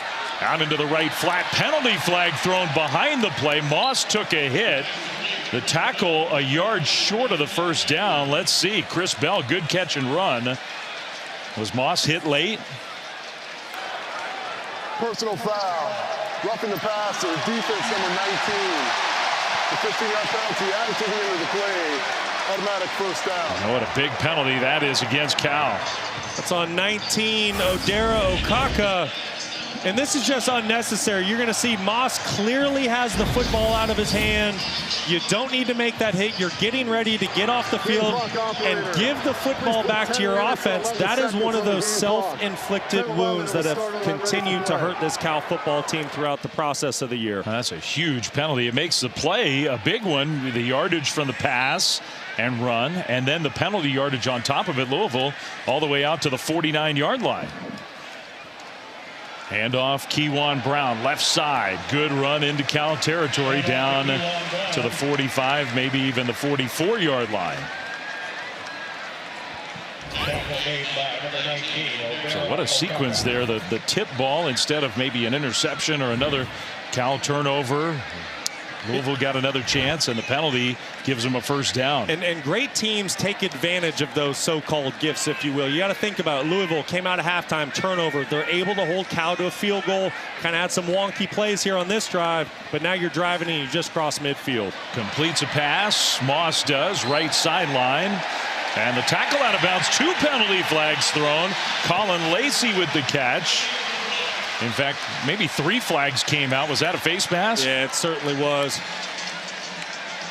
Drew Polidor, the safety, made the tackle. Personal foul. Face mask. Defense. Number 2, 15-yard penalty. Automatic first down. That's 30 yards of penalty in what, the last 3 plays? It's self-inflicted wounds, things that just can't happen. Drew Polidor. See, it's just poor technique at the end of the day. It's an unnecessary play. Polidor, transfer from Montana State, took over the starting safety role about a month ago when Isaiah Crosby went down with a season-ending injury. And you just hit the nail on the head right there, Flem. 30 yards and penalties. Just can't have it. Louisville down close to the 20. Handoff Brown, right side. Kewan Brown inside the 5, tackled short of the goal line at the 1. Brown thought he got in, spotted short, gain of 21. How close do we think he got? Isaac Brown thought it was a touchdown. Excellent job by the offensive line, winning at the point of attack. Ooh, boy, that's close. That's close. Does the knee go down before the ball crosses? That could have been one where they stopped and took a look. I'm surprised they didn't. Louisville with the power formation. Got a fullback in there. Brown behind him. Moss tried to sneak it in, getting pushed from behind, but he had nowhere to go. And he barely made it back to the line of scrimmage. Well, and that's a long one. I don't really like the QB sneak call there, especially against this Cal defensive front. Their defensive tackles, I mean, they're massive. 320 pounds, 335 pounds, 340 pounds. It's going to be tough sledding inside. So now Louisville will swap some personnel. Cal's defense answers. 2nd and goal from the 1. You have Bell and Lacey at the top of your screen. In motion, Moss is going to try to sneak it again. This time leaned forward. No signal yet. Now touchdown.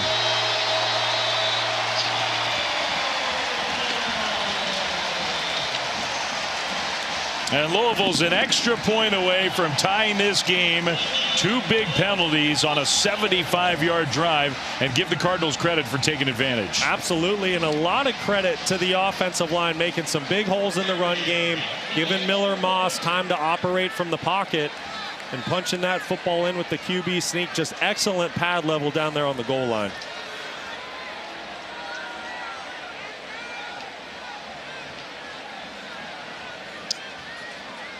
Maybe took a minute to make sure he got in. And now Ranvier, the place kicker, getting ready for the point after try. No problem for him. Up and good to tie this game at 20. 7:43 to go. 3rd quarter. Big game here in Louisville. The Mary Miller Steamboat. How about that?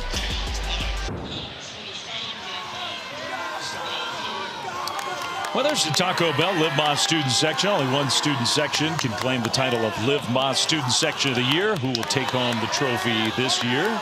Spirited Louisville fans here tonight. There's quite a scene in the student section in Lubbock, Texas this morning. Oh, yes, it was. Great scenes from college game day. It was fun. Texas Tech, big game in the Big 12. They're all big at this time of year. The Big 12 and ACC, there are some parallels in terms of the chaos in those conferences. How many teams still feel like they have a chance to make it to their conference championship game, to maybe win that game, make it to the college football playoff? And then that's exactly right. How many teams from those two conferences make it to the college football playoff? You know, that's been a big conversation. Can you get 2 or 3 teams? I don't know. A lot of carnage taking place right now in November. And Louisville trying to avoid a big upset here at home. Almost 3 touchdown favorites. A tie game, 7:43 to go third quarter. Let's get a check-in studio with Kevin Connors.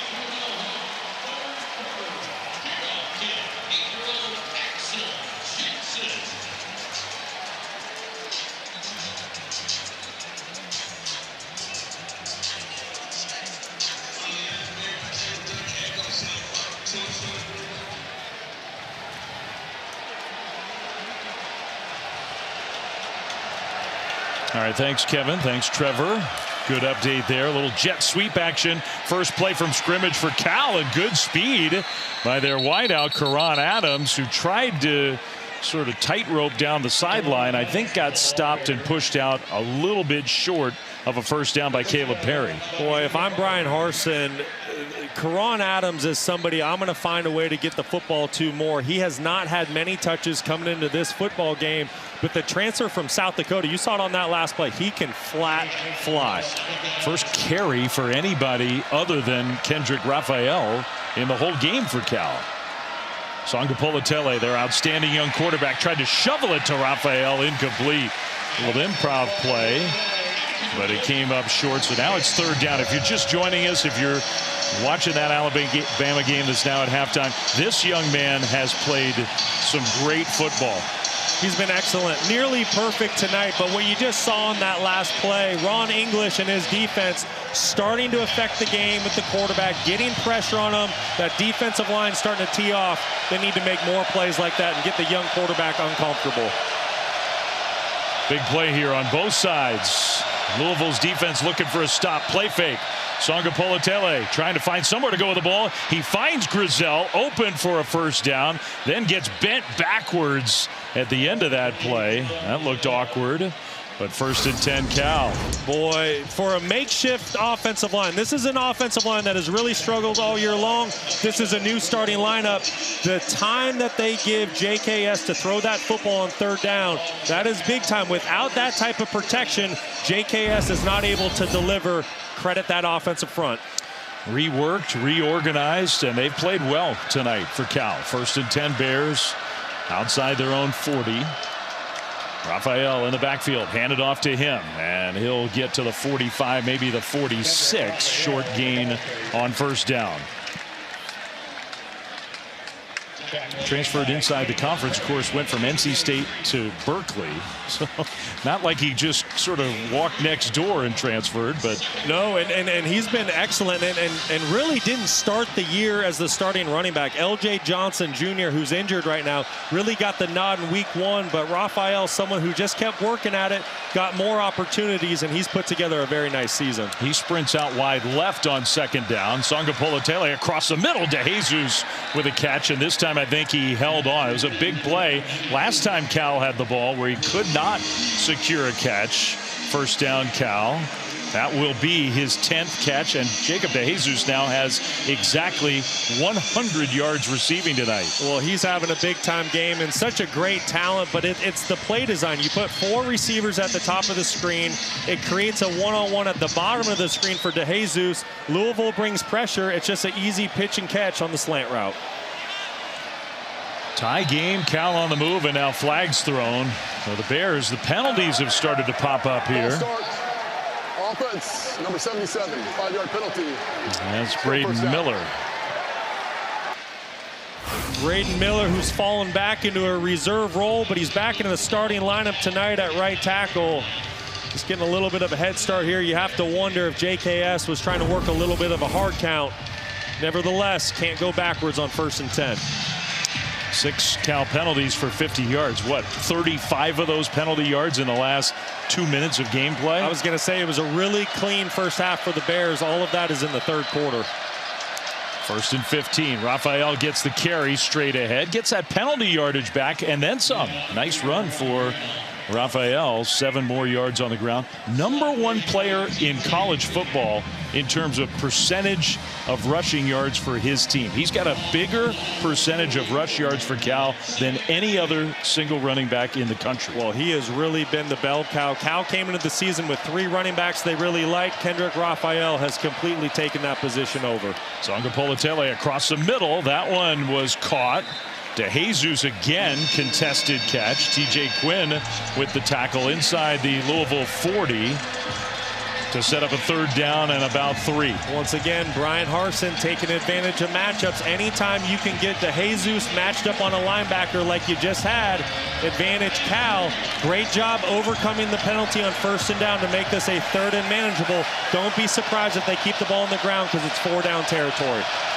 And Cal moves again. Another false start for the Cal offense. And it is loud here at Louisville. False start. Offense, number 81.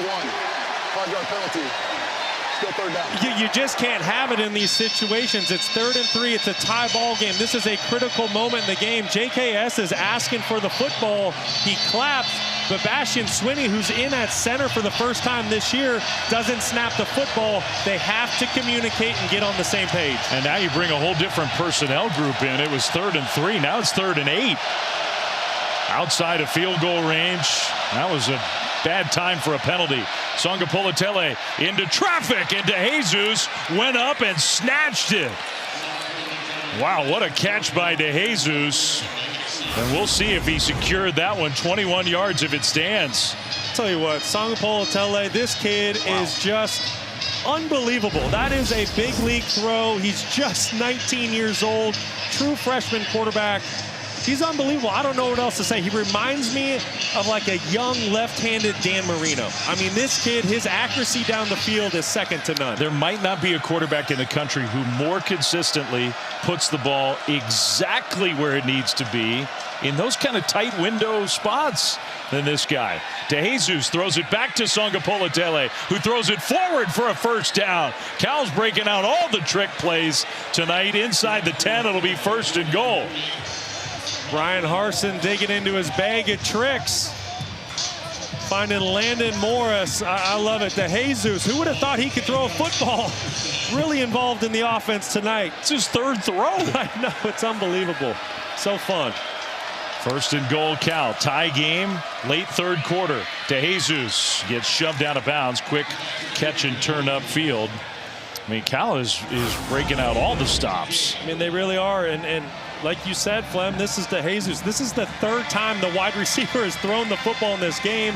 Landon Morris able to sneak out the back door, gets behind the defense. Cal laying it all. They're pushing all their chips. They're pulling all their tricks tonight.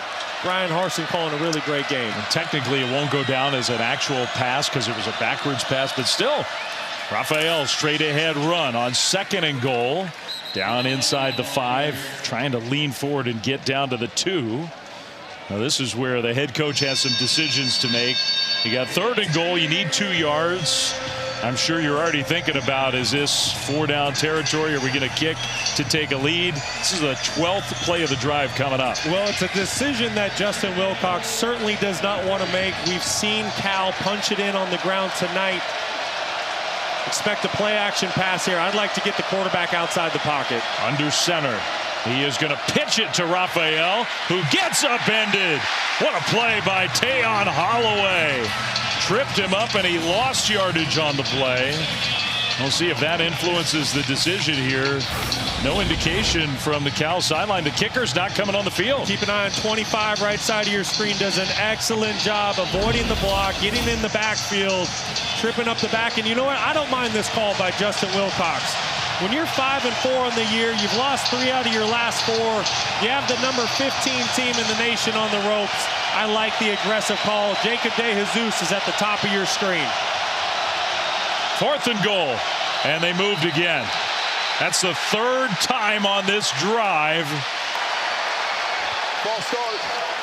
Offense, number 81. 5-yard penalty. 4th down. And now the kicker's going to jog out there. And you know what? I don't put this on the players. I just think this stadium right now is too loud to use the clap as your silent cadence. I love when a quarterback is simply able to lift his leg and the center looks between his legs, or you get the tap from the guard. It just kind of takes the crowd noise out. It is clear that the Cal offense cannot hear the clap by JKS right now. Now Chase Meyer from 26 yards to put Cal back ahead. Kick was almost blocked, and somehow it made it through. Holloway almost got there and blocked it. But Chase Meyer did find a way to get it through the uprights and put the Bears back ahead. 13-play drive, 67 yards, false start penalties, knuckleball kicks, and 3 points for Cal.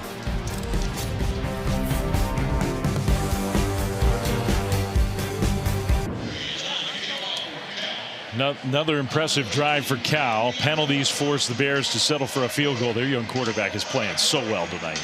He's playing nearly a perfect game. You see the numbers there, 272 yards and a touchdown. But to me, it goes beyond that. I mean, he really has been the entire offense. Credit Raphael, the running back. He's having a nice night. But everything goes through this true freshman quarterback. His teammates need to help him out. They need to stop the self-inflicted wounds with the penalties. Good coverage against a good return man. Louisville gets the ball back, down 3. Lots going on around the country. We needed another update in studio with Kevin Connors.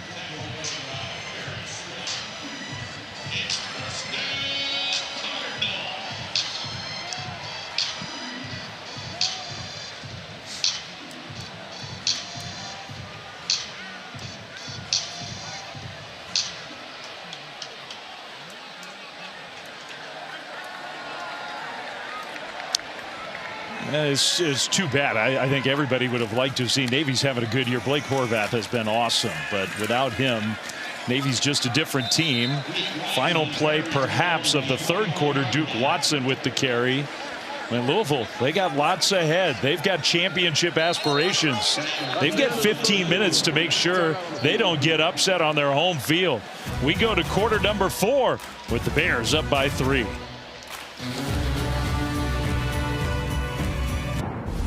ACC championship game. Touchdown!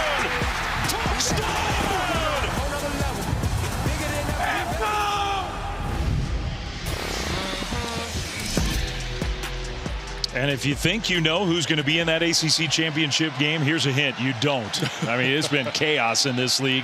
And for Louisville, what an important 15 minutes. Win this game, you got, by the computers, maybe a 40% chance of getting there. Lose, down to 10%. Miller Moss, first play of the drive for Louisville, running a long way side to side, didn't go down, and ends up taking a big hit, and he's down on the sidelines. Drew Polidor, the safety, coming up. Laying the wood on Miller Moss out by the sideline. Number 2, Luke Farrelly getting involved as well. He sort of sandwiched Moss between himself and his teammate Polidor. So 3rd and 1 here for the Cardinals. Do you understand why Moss is trying to put his body on the line? This is a huge game. Louisville, 15th ranked team in the country, at home. 3 touchdown favorites over Cal, and they're down 3 as we enter the 4th quarter. Watson, play fake to him. Moss is going over the top, and he's got his man caught. First down and much more. Nate Kariski. They went play action on 3rd and short and had a man wide open. I love it. What do you do on 3rd and short? Everyone's thinking run. You're going to go hard play action, and you're going to sneak your tight end. Watch the eyes from the defenders. They all go into the backfield. It's 3rd and 1. They're thinking downhill run by Louisville. Excellent play call by Jeff Brom. Reverse psychology. When you think run, go hard play action. Hit him over the top. Great throw and catch. 37 yards. First down, Cardinals into Cal territory inside the 40. Moss in the pockets, going over the top along the left sideline. Contact, throw out of bounds, no flags. Fans don't like it. Colin Lacey, the intended target. Paco Austin had the coverage. Yeah, a lot of contact down the field, some good hand fighting, but I just think ultimately it was an uncatchable pass. And the officials are going to let them play outside. Ball's uncatchable. Ball's uncatchable. Not to him. Says it's holding, Dad. Why didn't they throw that flag? They teach him young. Yell at the officials as loud as you can. 2nd and 10. Handoff left side. Watson. Nice burst from him. Duke Watson. That looked like the guy who led the country in yards per carry last year. 9-yard gain. Well, this is clinic tape for an offensive line. Watch the double team that you get right here. Watch how they move the point of attack. This is a thing of beauty. You get 2 double teams by the Louisville offensive line, just completely wash away that defensive front by Cal. So now 3rd and short, and Louisville gets enough to convert the first down with Watson again. And they love him here. You hear all the Duke chants every time he touches the ball. Well, he's such a dynamic player, and unfortunately for this fan base, he's been hurt a lot of the year. Duke Watson, just a sophomore, you have to remember a season ago, was the nation's leader. He averaged 8.9 yards per carry. He can take any football the distance, similar to Isaac Brown, who's also out tonight with an injury. This is a really dangerous backfield for the Cardinals. 7th play of the drive. Watson again, not this time. Kiana Ina just swallowed him up. No gain. Big number 47 started his career at Notre Dame. He's probably been the most consistent player up front for Cal. He has. He's had an excellent season this year and really got serious in the offseason about his body. We've talked to him earlier on in the year. He's in the best shape of his career, and he's certainly playing his best football. Cal leads by a field goal. They had to settle for 3 after going all the way down the field last time they had it. Trying to hold Louisville to a field goal try here. Kewan Brown back in the game. Moss in the pocket, throws, and it is caught or no. Out of bounds, incomplete. Collins looked like he secured it along that far sideline, but no catch. Well, I thought this was a pretty good throw by Miller Moss. Great effort trying to hit his wide receiver with the back shoulder. I think he's just bobbling the football as his leg hits the white line. If you catch it clean right away, that's going to be inbounds. Just kind of loses his balance, falls out of bounds. Excellent throw. Give a lot of credit to the DBs for Cal. Coming into the game, this was a matchup we were excited to watch. Cal has 2 excellent corners, and we know the talent that Louisville has at the wide receiver position. Well, they're going to stop play, though, and review. The fans here saw it up on the big board and thought, no, that's a catch. And the officials are going to review. Catch or no catch. There was definitely a bobble. Did he secure the ball? Still in bounds? They're going to review as we go to break. One quick look. Still didn't have it. I don't think that's a catch. No catch.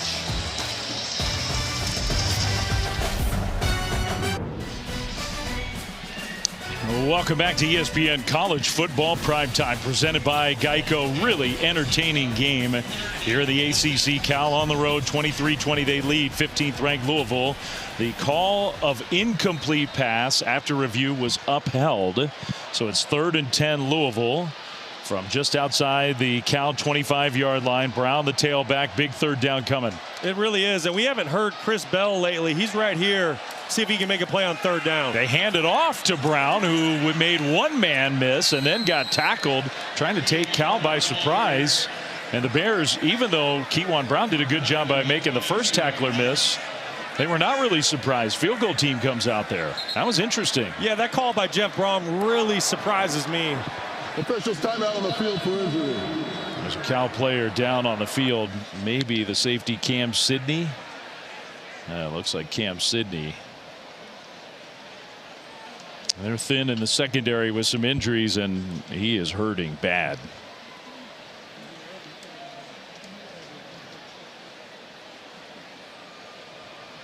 11:16 to go in the fourth quarter. Cal's defense, big stop, a lot of enthusiasm running off the field, and then they turn around and see Cam Sidney down. Really one of those leaders on the back end. He's a guy who's been around the program for 4 years now. He's had to wait his turn to be a starter behind some NFL talent, making the most of his opportunity this season. See number 20. Yeah, looked like that right leg got pinned under, even if it was just for a second. A lot of force on the knee, on the ankle. So he's sitting up now. He's going to get up, try to put a little weight on that right leg. He wants a minute to see if he can walk off on his own power. Barely. Well, hopefully he's all right. Well, Friday night over on the ACC Network, we'll have a college basketball doubleheader for you starting at 7 Eastern. Number 6 Duke heading to, well, they're going to host Indiana State. And then number 25 North Carolina coming off that great win against Kansas. What a win at 9 Eastern at home against NC Central. That's Friday on the ACC Network. All right, field goal try, looking to tie the game from 39 yards out. Cooper Ranvier, kick is up, and the kick is good. So the Cardinals with a 10-play drive to tie this game, 23-23, fourth quarter.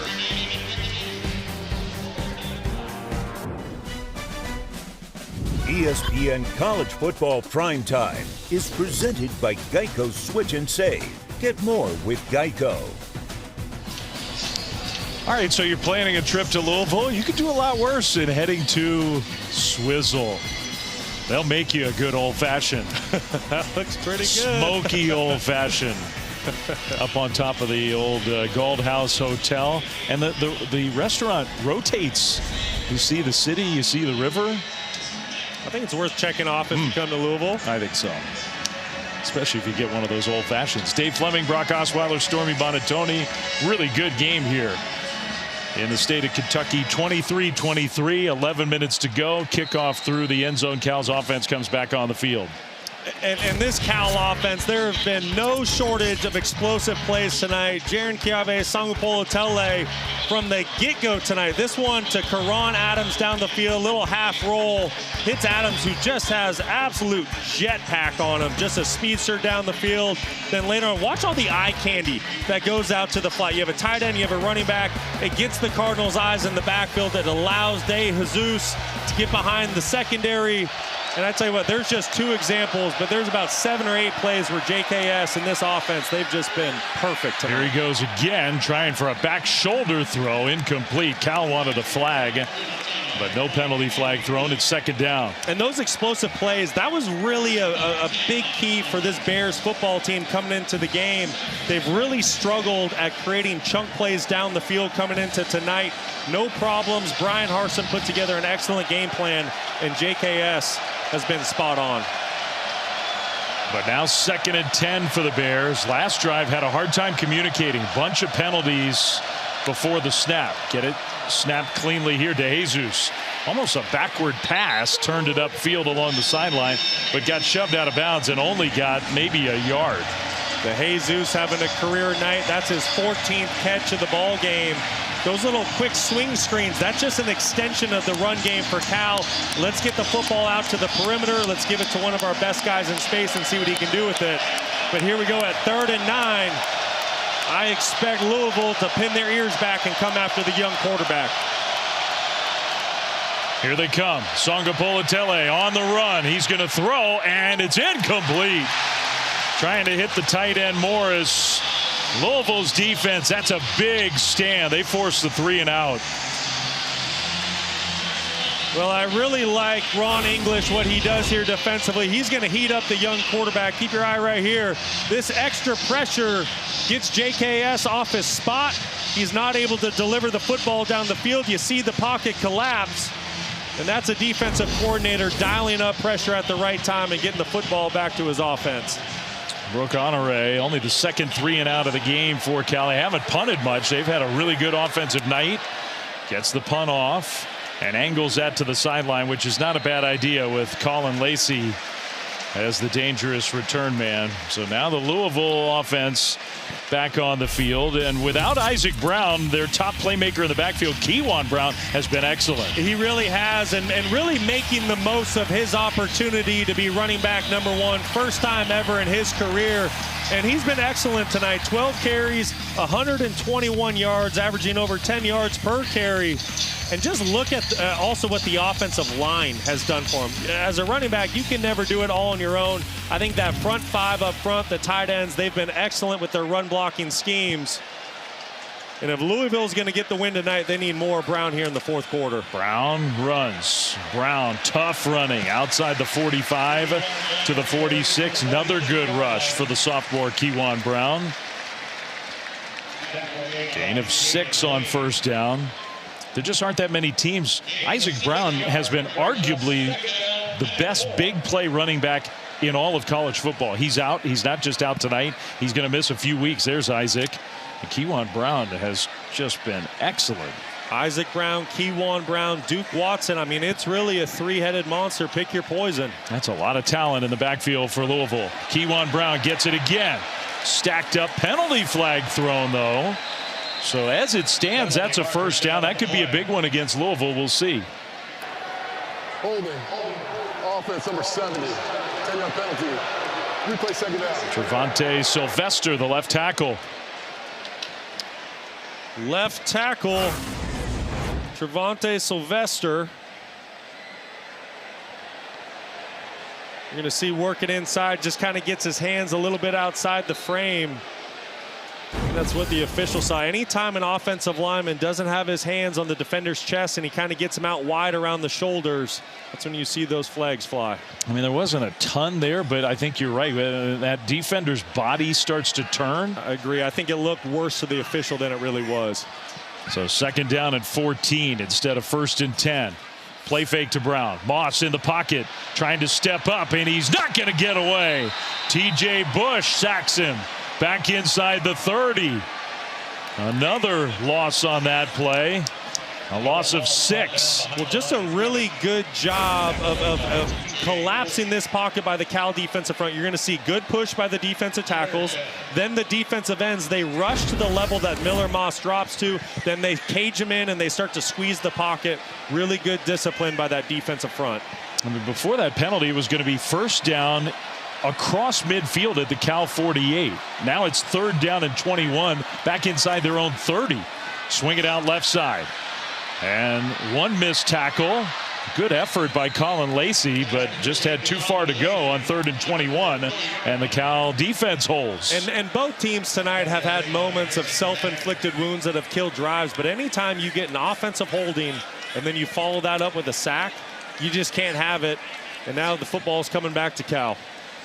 That clock rolling. We're down to 8 minutes to go in this game. First punt for Louisville since the first quarter. I mean, both offenses have been high functioning tonight.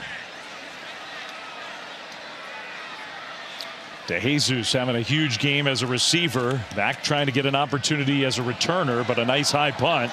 Fair catch made at the 19-yard line. 7:46 to go. Important game here in Louisville, that's for sure. Big one for the homestanding Cardinals coming down to the wire.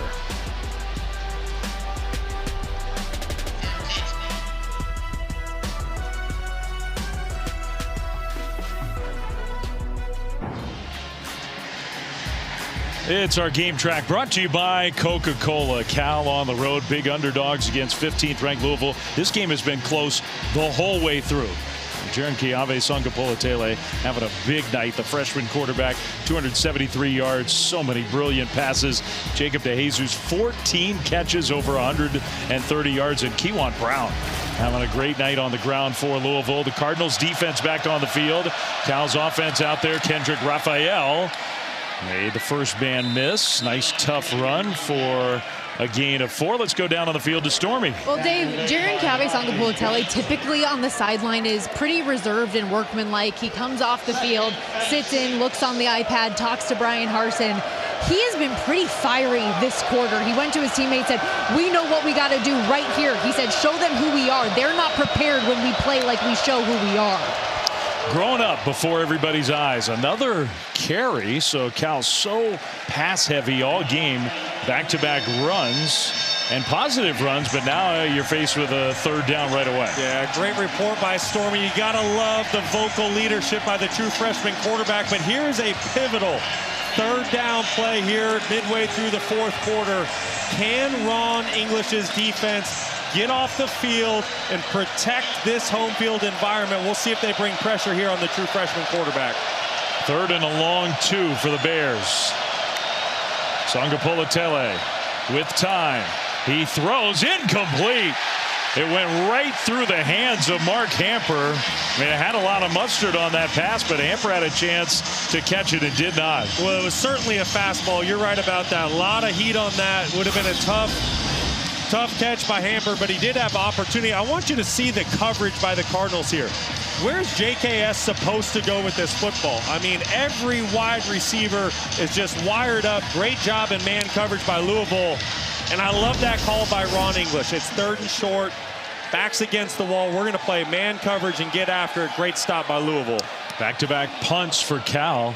I think that pass ended up hitting Hamper in the face mask. Ball bouncing on the turf, and the Bears will down it. And it's rolling back inside the 25, but I think it'll be spotted a little forwards of that. So the Louisville offense back out there. Time to take a look at our college football playoff rankings brought to you by Allstate. We're showing you the top 12. Virginia, number 14, top-ranked ACC team. They're in trouble right now at home. Louisville's in trouble here. The 15th-ranked team, Indiana, with the win of the day, I think, Brock. I was just going to say, that's right where my eyes went. The comeback win, the fourth quarter, last-minute drive by Fernando Mendoza to drive his football team down the field, throws the game-winning touchdown. Excellent job by the wide receiver to get his foot in bounds. That was a fun one to watch earlier in the day. And Texas Tech, too. I mean, we shouldn't overlook the Red Raiders because they dominated. Undefeated BYU, undefeated no more. Handoff on first down. And Duke Watson with a tough run.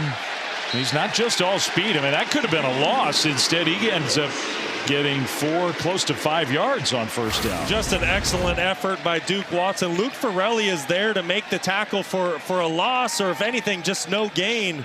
But Duke Watson would not be denied. Great individual effort and turns what was going to be a negative play into a 5-yard gain. 2nd and 5 for Louisville. Under 6 minutes to go. I mean, even any points for the Cardinals at this point would put them in a great position. Miller Moss in the pocket, throws middle, and that pass caught with good coverage. Farrelly was all over the tight end, and the tackle made immediately stopped Kariski about a yard short. Really strong hands by Kariski. Luke Farrelly was all over him, like you said. Good job bringing in that football to make a 3rd and 1. The ball spotted inside that yard marker. So this has been a spot we've seen Louisville sneak it a couple times in 3rd or 4th and a half a yard. We'll see. Moss is coming under center. Moss will try to sneak it and went right side. I think he got there. That should be enough for the first down. Jeff Brom's used that attitude play a couple times tonight. He really likes going to his QB sneak. Miller Moss not afraid to stick his helmet in there and pick up those tough yards. Just an update, down under 3 minutes to go over on ESPN. Undefeated in conference play, Virginia down by a touchdown late at home without their starting quarterback on the field. Another deflection. What is that, the 4th one of the game for the Cal D-line? They're doing a great job of reading the quarterback's eyes, getting their hands up when he goes to throw the football. But I'll tell you what, Flem, you want to get this crowd fired up in the stadium, flash that Wake Forest score right now. I mean, it's huge. You're exactly right. If Virginia loses that game, all the percentages for Louisville go way up in terms of making the conference championship, maybe making the playoff. Their only loss of the year came on this field to Virginia, a game that Louisville statistically really dominated. Virginia still found a way. 2nd down, and the pass, what a hit immediately after the catch.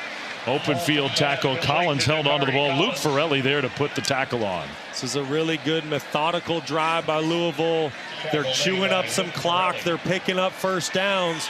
But once again, they're faced with another critical third down. Who on the Cal defense can step up and make a play? Normally it's been Cade Uluwave, but he is out tonight with an injury. Who can step up in that front seven and make a game-changing play for Cal, who's had so much heartbreak the last couple weeks? Watson in the backfield. 3rd and 7 for Louisville. Moss steps up. Now trying to scramble. Moss will throw. And the pass is incomplete. He hit the defender in his back. Paco Austin was there with the coverage. Moss took a hit. It's 4th down.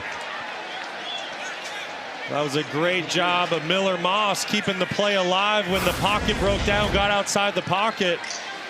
Keep an eye at the top of your screen. That's the matchup that Miller Moss is trying to work.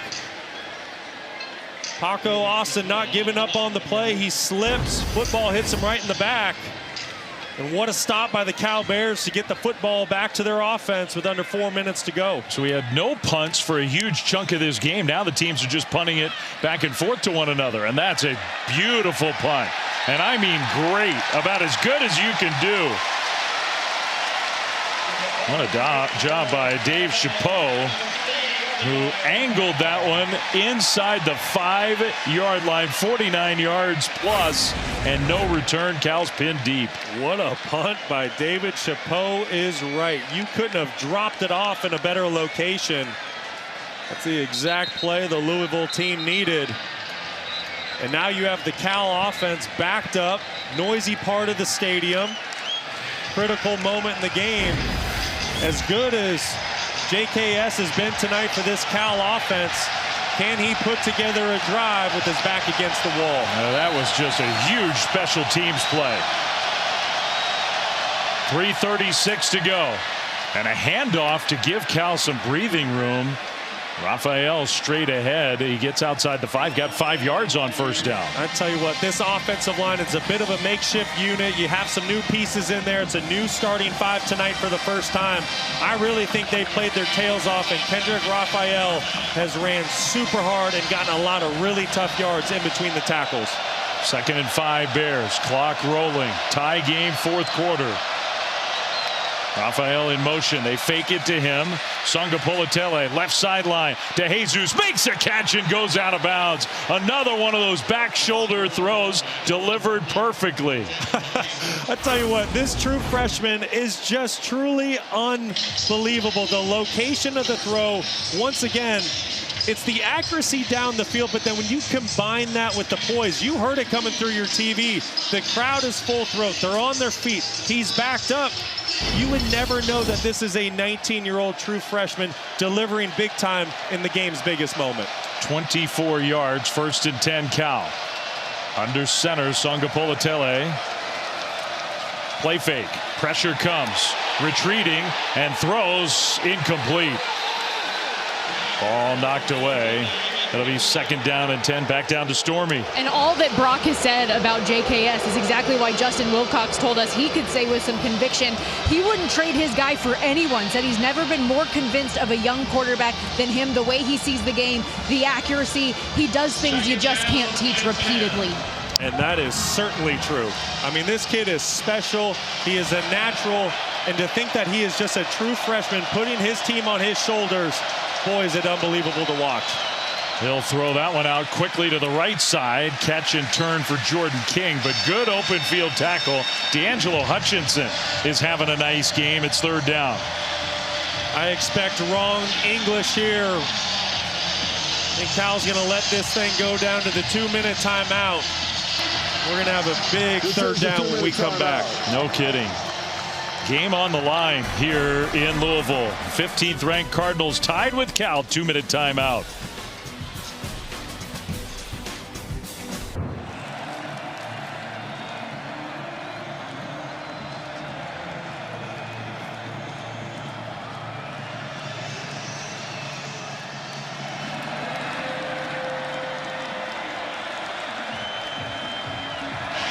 All right. We'll look forward to that after the end of what's been a really good game and a huge play here. 2 minutes to go. Tie game. Cal ball on their side of the field. 3rd and 7. DeJesus right here. 15 catches on the night. He's been the go-to guy all ball game. And now what? They're going to stop things. Timeout. Louisville. Their first So timeout. Louisville uses one of their 3 timeouts, which is interesting. Coming out of the 2-minute timeout, they didn't love the look, so they used a timeout. Well, Tuesday night again, just another reminder, we've got the exclusive reveal, the next college football playoff top 25 rankings, which, by the way, these last 2 minutes greatly impact the game in Charlottesville, greatly impacts. We still got a lot to be decided before then. That's Tuesday, 7 Eastern on ESPN with all the reaction afterwards. Now this Cal team trying to spoil Louisville's chances of staying 15 or higher. The Cardinals defense trying to get off the field. Well, and you have to wonder, were they unorganized, or did they want to kind of play the chess game and see what Cal was doing? I think Ron English's defense has had his best tonight when they play man coverage and bring pressure on the quarterback. Cal kind of shifts the formation. There's DeJesus. Sangapolatele, pressure comes, gets rid of it. The turn upfield and the tackle short. Good defense by Louisville. Hamper with the catch, but he got tackled well short. And I would think Cal has no choice. They got to punt the ball back. I love that Ron English brought an all-out pressure. He forced JKS to get the football in his hand on the tunnel screen, and then give a lot of credit to this Cardinals defense rallying to make the tackle. You see great hustle there by 50, Clev Lubin, to get the ball carrier on the ground and force the 4th down. Interesting, too, here, isn't it, Brock, that Louisville's not using a timeout. So Cal, I think, is going to be content to let that clock wind down as much as possible. And Louisville offense should have plenty of time. That punt angled toward the sideline and out of bounds around the 25-yard line. So that's where the Louisville offense will take over. And well, this is what you asked for, right? I mean, here we go. A team with true championship aspirations, Louisville. And they have the ball with a minute to go in a tie game 4th quarter. That's right. You have Louisville. They're trying to get to the ACC title. They're trying to stay in that race. On the flip side, the Cal Bears, they're just trying to become bowl eligible, try to kind of resurrect a season that had some really tough losses. But I'll say this. Whoever loses this football game tonight, you just feel for them, because both football teams truly put forth their best effort. They've thrown their best punches, and we'll see what happens down the stretch. Miller Moss going to throw, and Bell dropped it. Chris Bell, their #1 playmaker, on a slant middle of the field, and he had a chance to make that play. He has been so sure-handed all season long. We really haven't called his name out here in the second half tonight, and that was an opportunity for him to make a big-time play for his offense. The second half, only 1 catch for one of the top playmakers in the country. Going up against some really good DBs. Cal's done a good job. 2nd and 10 Louisville. Clock stops. 1:05 to go.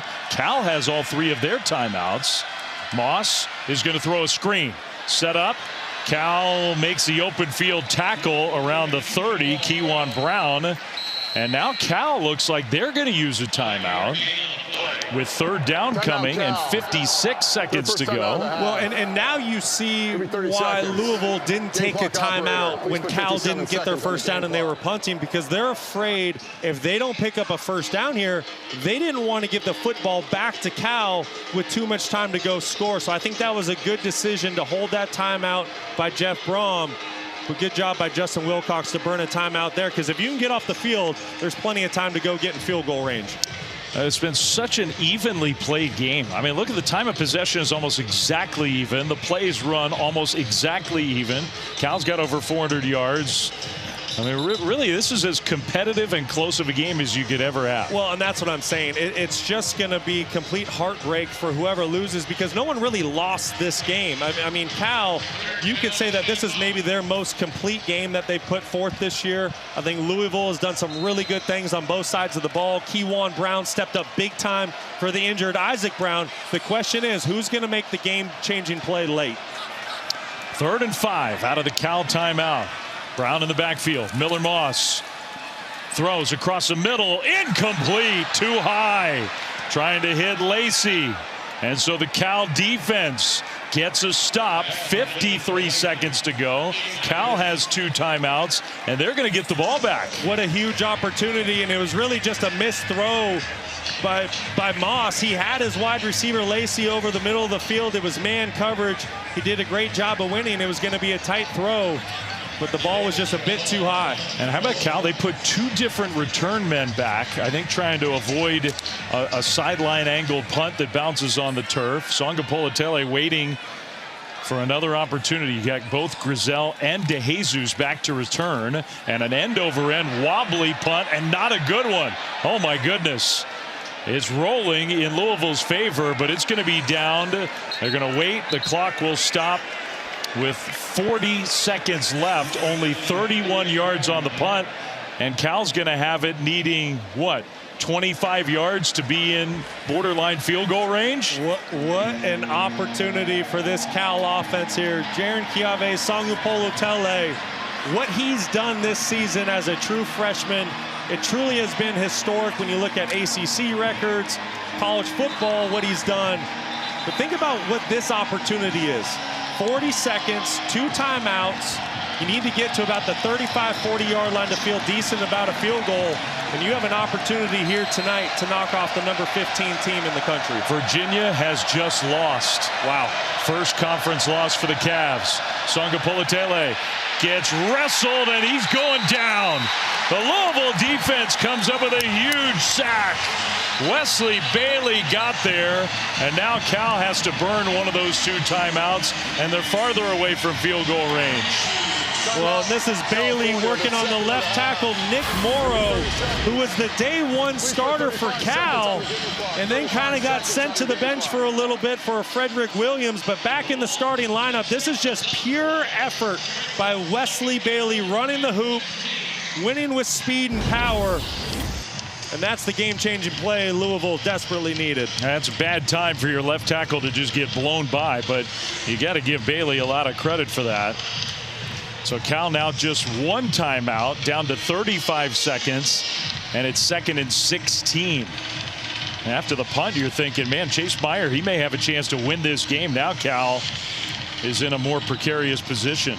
Well, Cal had such a great opportunity there, and we've given their offensive line a ton of credit tonight. This is the first time that those 5 have started a game together.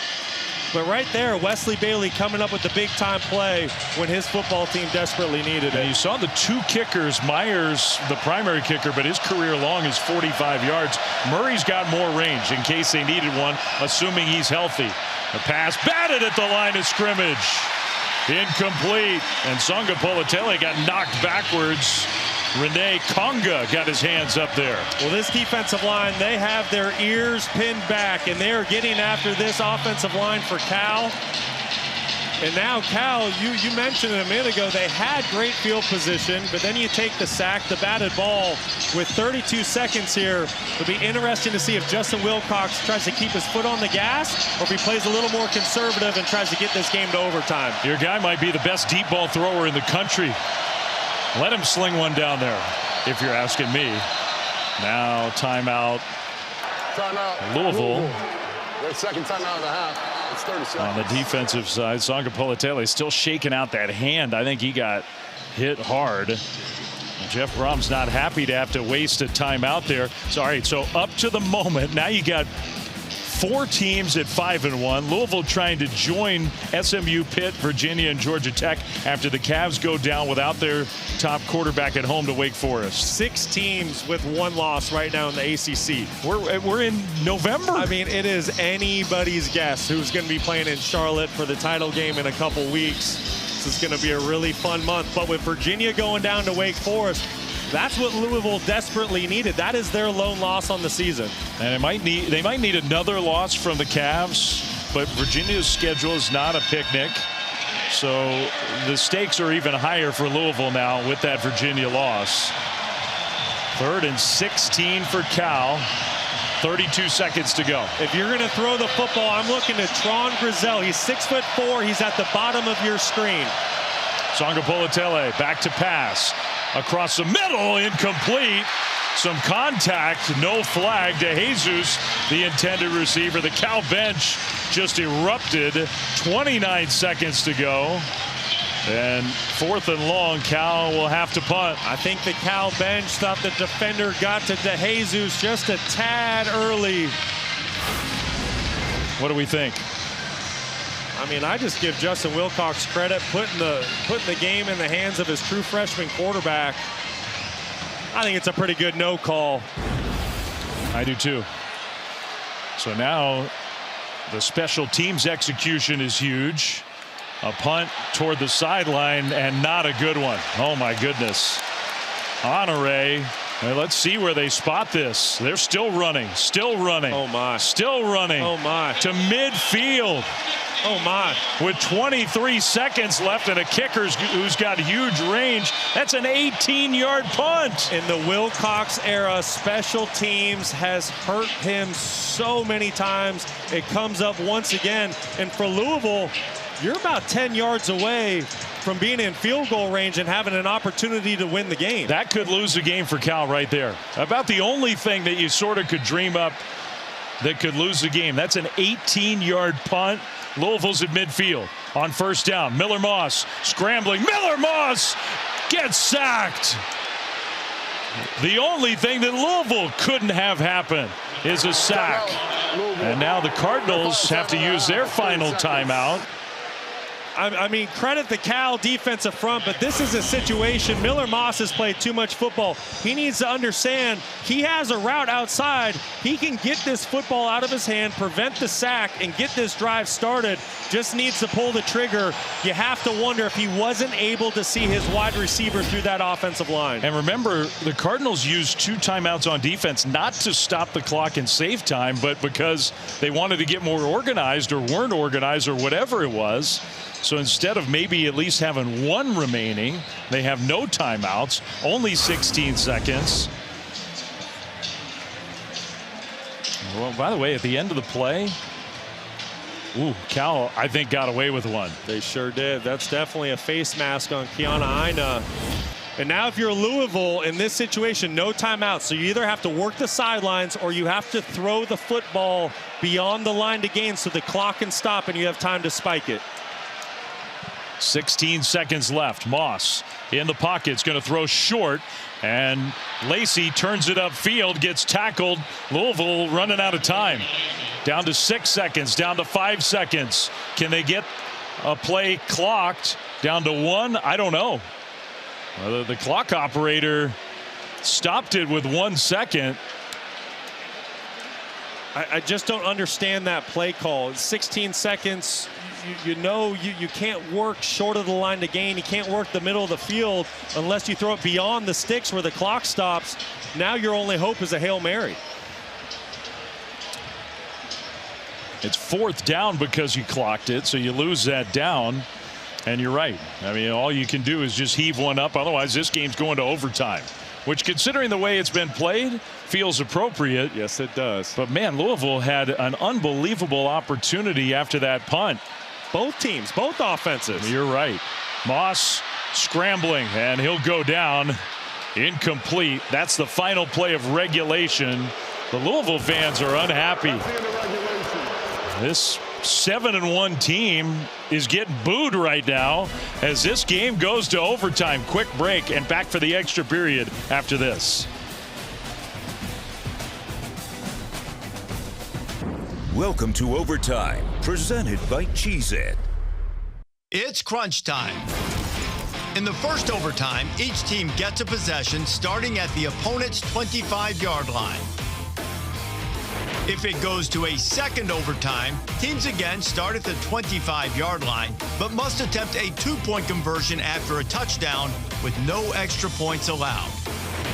From the third overtime on, teams alternate 2-point conversion attempts from the 3-yard line until the game is decided. Thank you, Reese. Good refresher. Louisville fans needed a refresher. The one loss for Louisville this year was in overtime. They had not even played an overtime game in 12 years before 1 month ago. Now they've got their second OT game of the season. Cal won the toss, which is an advantage. Cal elects to play defense to start the first overtime. Louisville begins on the 25-yard line, 1st and 10, with Kewan Brown and Miller Moss in the backfield for the Cardinals. Both defenses started to take control of this game in the 4th quarter and late. The offenses really were rolling before then. Moss is going to go under center. I formation. He'll hand it off. Brown straight ahead run. Brown tried to get away and could not. But a nice first down run, gain of 8, maybe 9. Just an excellent job by the right side of the offensive line for Louisville to get this series started, completely washing down that Cal front 4. And that's something that I think they really need to rely on. Kewan Brown making the most of his opportunities tonight, being RB1, 14 carries, just under 140 yards. The pass game hasn't been that efficient for Louisville. The ground game has been. 2nd and 1. They'll give it to Brown again. Right side, penalty flag thrown, though. Now that is a big penalty if it's against the Cardinals. Cal thinks it is. Instead of first down Louisville, this one could be going back. Personal foul. Illegal block below the waist. Offense number 85. It's a 15-yard penalty. Replay 2nd down. Even worse, 15 yards. Well, this is a really, really tough call because Kariski's hit with it. And watch him here from his fullback position. Watch how he goes and chops low. You are on the initial line charge allowed to hit a defender from the front below the knees. I mean, this is a really questionable gray area. I probably would not have thrown a flag in that situation because Kariski is coming straight downhill and hitting the defender from the front. Wow, what a huge call that is. So now it's 2nd and 16. Play fake for Miller Moss. In the pocket, gets hit, and the pass is incomplete. He takes another hit from T.J. Bush.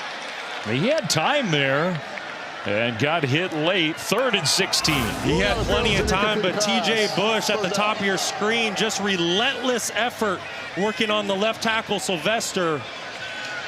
And you said it, Flem, just a couple plays ago. It's a football game filled with big-time offensive plays, explosive plays, great passing. But really, in this second half of the 4th quarter and now overtime, it's the defenses that are taking over.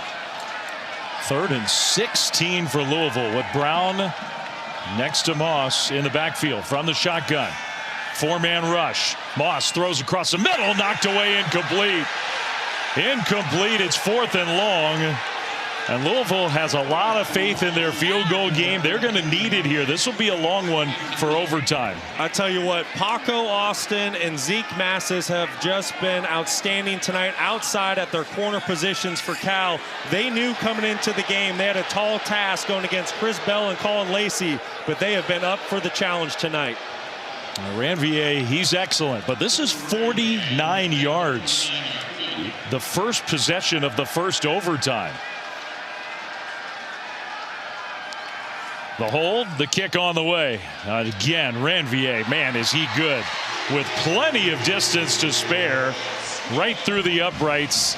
I mean, that's huge. If you miss a 49-yard field goal to start overtime, Cal's in a position to just get in field goal range and win the game. Ice in your veins. Ranvier, when he's been called upon tonight, he has been clutch, putting the football through the uprights, and you can tell. We've seen him on the sideline. You see his reaction there. He is a confident, cool young man. Louisville strikes first in overtime. So it's a huge 3 points for Louisville before Cal starts their first overtime. Quick check in studio with Kevin.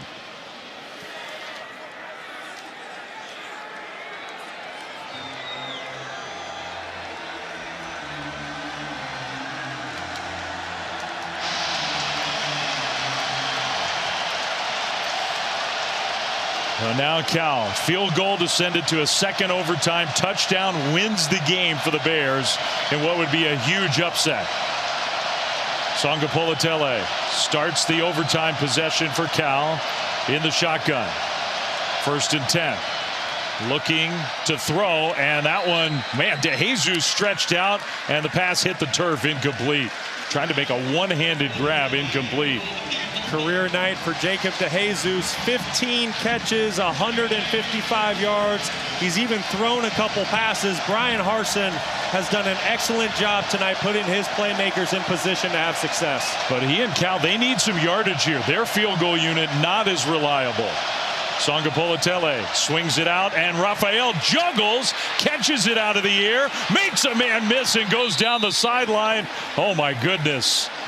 Some moments of, I'm sure, extreme nervousness for Cal, and then he turned it upfield and got 7 yards. Unbelievable play. Great throw by JKS. Even better block by the tight end, Jeffrey Johnson, and then the concentration of Raphael to bring the football in and then go get some positive yards to make this a 3rd and 2.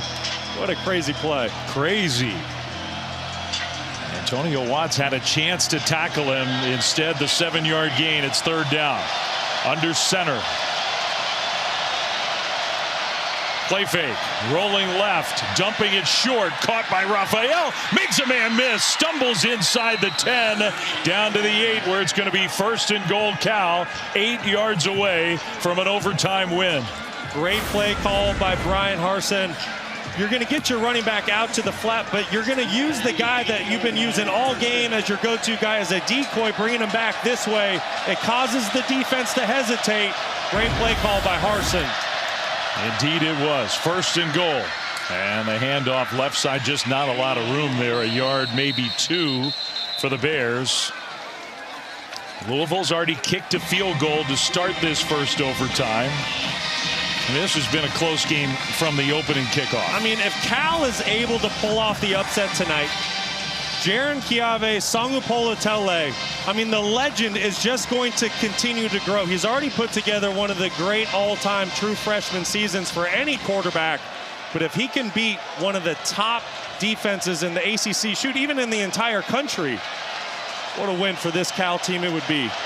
2nd and goal. Play clock is winding down. Louisville substituting. Play clock down to 2, down to 1. Handoff. Raphael inside the 5, down to the 4. So 2 straight runs on 1st and goal from the 8. And now it's 3rd down and goal from about the 4. You're down your top tight end, Mason Minnie. He's out of the game with an injury, so you can't really rely on that big body down low. Jacob DeJesus just at 5'7", 170 pounds. Maybe you try to get the football out to the perimeter with him. Here we go. But if I'm Louisville, I'm bringing all-out pressure here. Sangapolatele under center. 3rd and goal. Pitches it. Pitches back to DeJesus. He's looking to throw again. DeJesus now runs. DeJesus gets tackled inside the 5. Some version of the Berkeley special for Cal, and it didn't work. And now what does Cal do? Are they trying to win the game right here, right now? It kind of looks that way. You see the conversation on the sideline, and it sure looks like the offense is going to stay out there on the field. You see Justin Wilcox having a conversation with Brian Harsin, his offensive coordinator. If I'm Cal, you have nothing to lose. You have the number 15 team in the country on the ropes.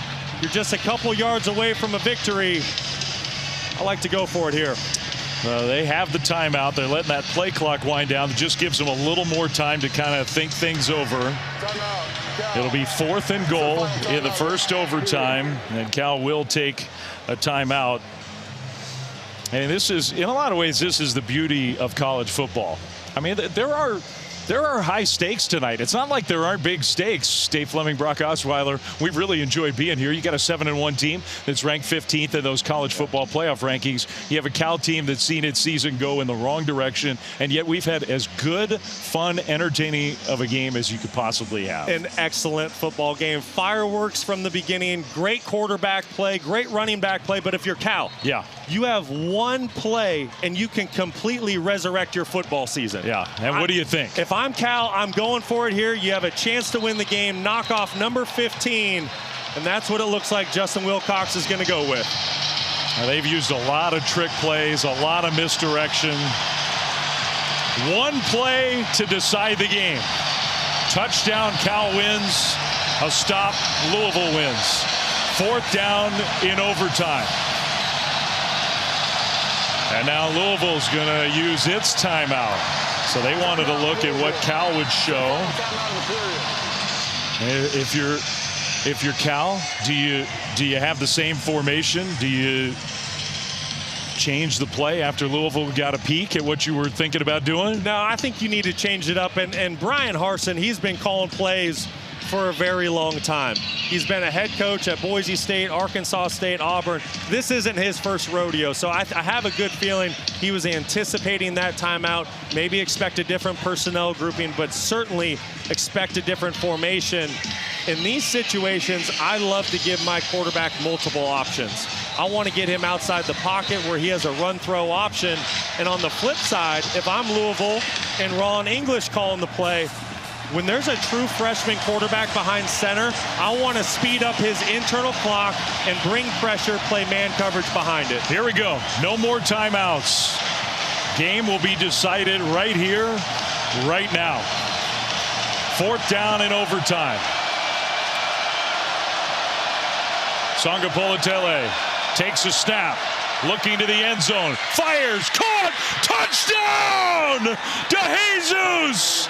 And it's a walk-off win for Cal on the road in overtime. A career game from their receiver, a career game from their freshman quarterback, and what a win for the Bears. So far from home, and they come to Louisville and stun the 15th ranked team in the country. How about that ball game? That is exactly why college football is so special. Nobody in America thought the Cal Golden Bears had any chance to come into Louisville tonight and pull off the upset. But JKS, Justin Wilcox, and the rest of this Cal team, they had other ideas inside their head, and in the game's biggest moment, they go to Jacob DeJesus, who played a career game tonight, 16 receptions, 158 yards, and just scored the game-winning touchdown. Wow, the young quarterback standing by with Stormy on the field. Jaron, 4th and 3. What was the play call, and what emotions are you feeling in this moment? You know, first and foremost, that is all to my Lord and Savior, Jesus Christ. I kept asking, I kept praying. He gave us chances, and that was our moment, that was our time to shine. And, you know, I'm just so grateful that he blessed me with such a great team. And, you know, going back onto the play, we seen they came out man and they called the timeout. They came back, they ran the same thing. I had so much faith in Jacob that he was going to make the play, and he got open. It's easy toss and score. The cards are stacked against you guys all day, on the road, an underdog. You have to reshuffle the offensive line. You don't have your best player on defense and an emotional leader. What did it take to gut this thing out? It was really our faith in my Lord and Savior Jesus. He kept us strong, he kept us faithful, and ultimately that's what led us to the victory. You know, all the glory, all the praise, and all the honor is his always. I can't speak it enough. I'm just so blessed for this platform to be able to spread his name and spread his glory. Go enjoy this. Thank you. That kid can play. What a game from him, and what a decision by that guy, Justin Wilcox, to go for the win. JKS is extremely special. This is just DeJesus. It's a one-on-one matchup outside. He does a tremendous job of staying patient. He's selling a slant route, and as soon as he gets the defensive back to bite on it, he hits the break, pulls out to the sideline. JKS delivers another strike. But you're right, Flem. How about that call by Justin Wilcox? They've lost 3 out of the last 4. They're on the road. You see the excitement from the bench with the game-winning touchdown. Gutsy call, and it pays off. It's painful for Louisville fans to see. It's so fun to watch a program celebrate a great win, a truly great win. 2nd loss for Louisville, 6th win for Cal. For Brock, for Stormy, Dave Fleming saying, thanks for watching our presentation of college football primetime here on ESPN2.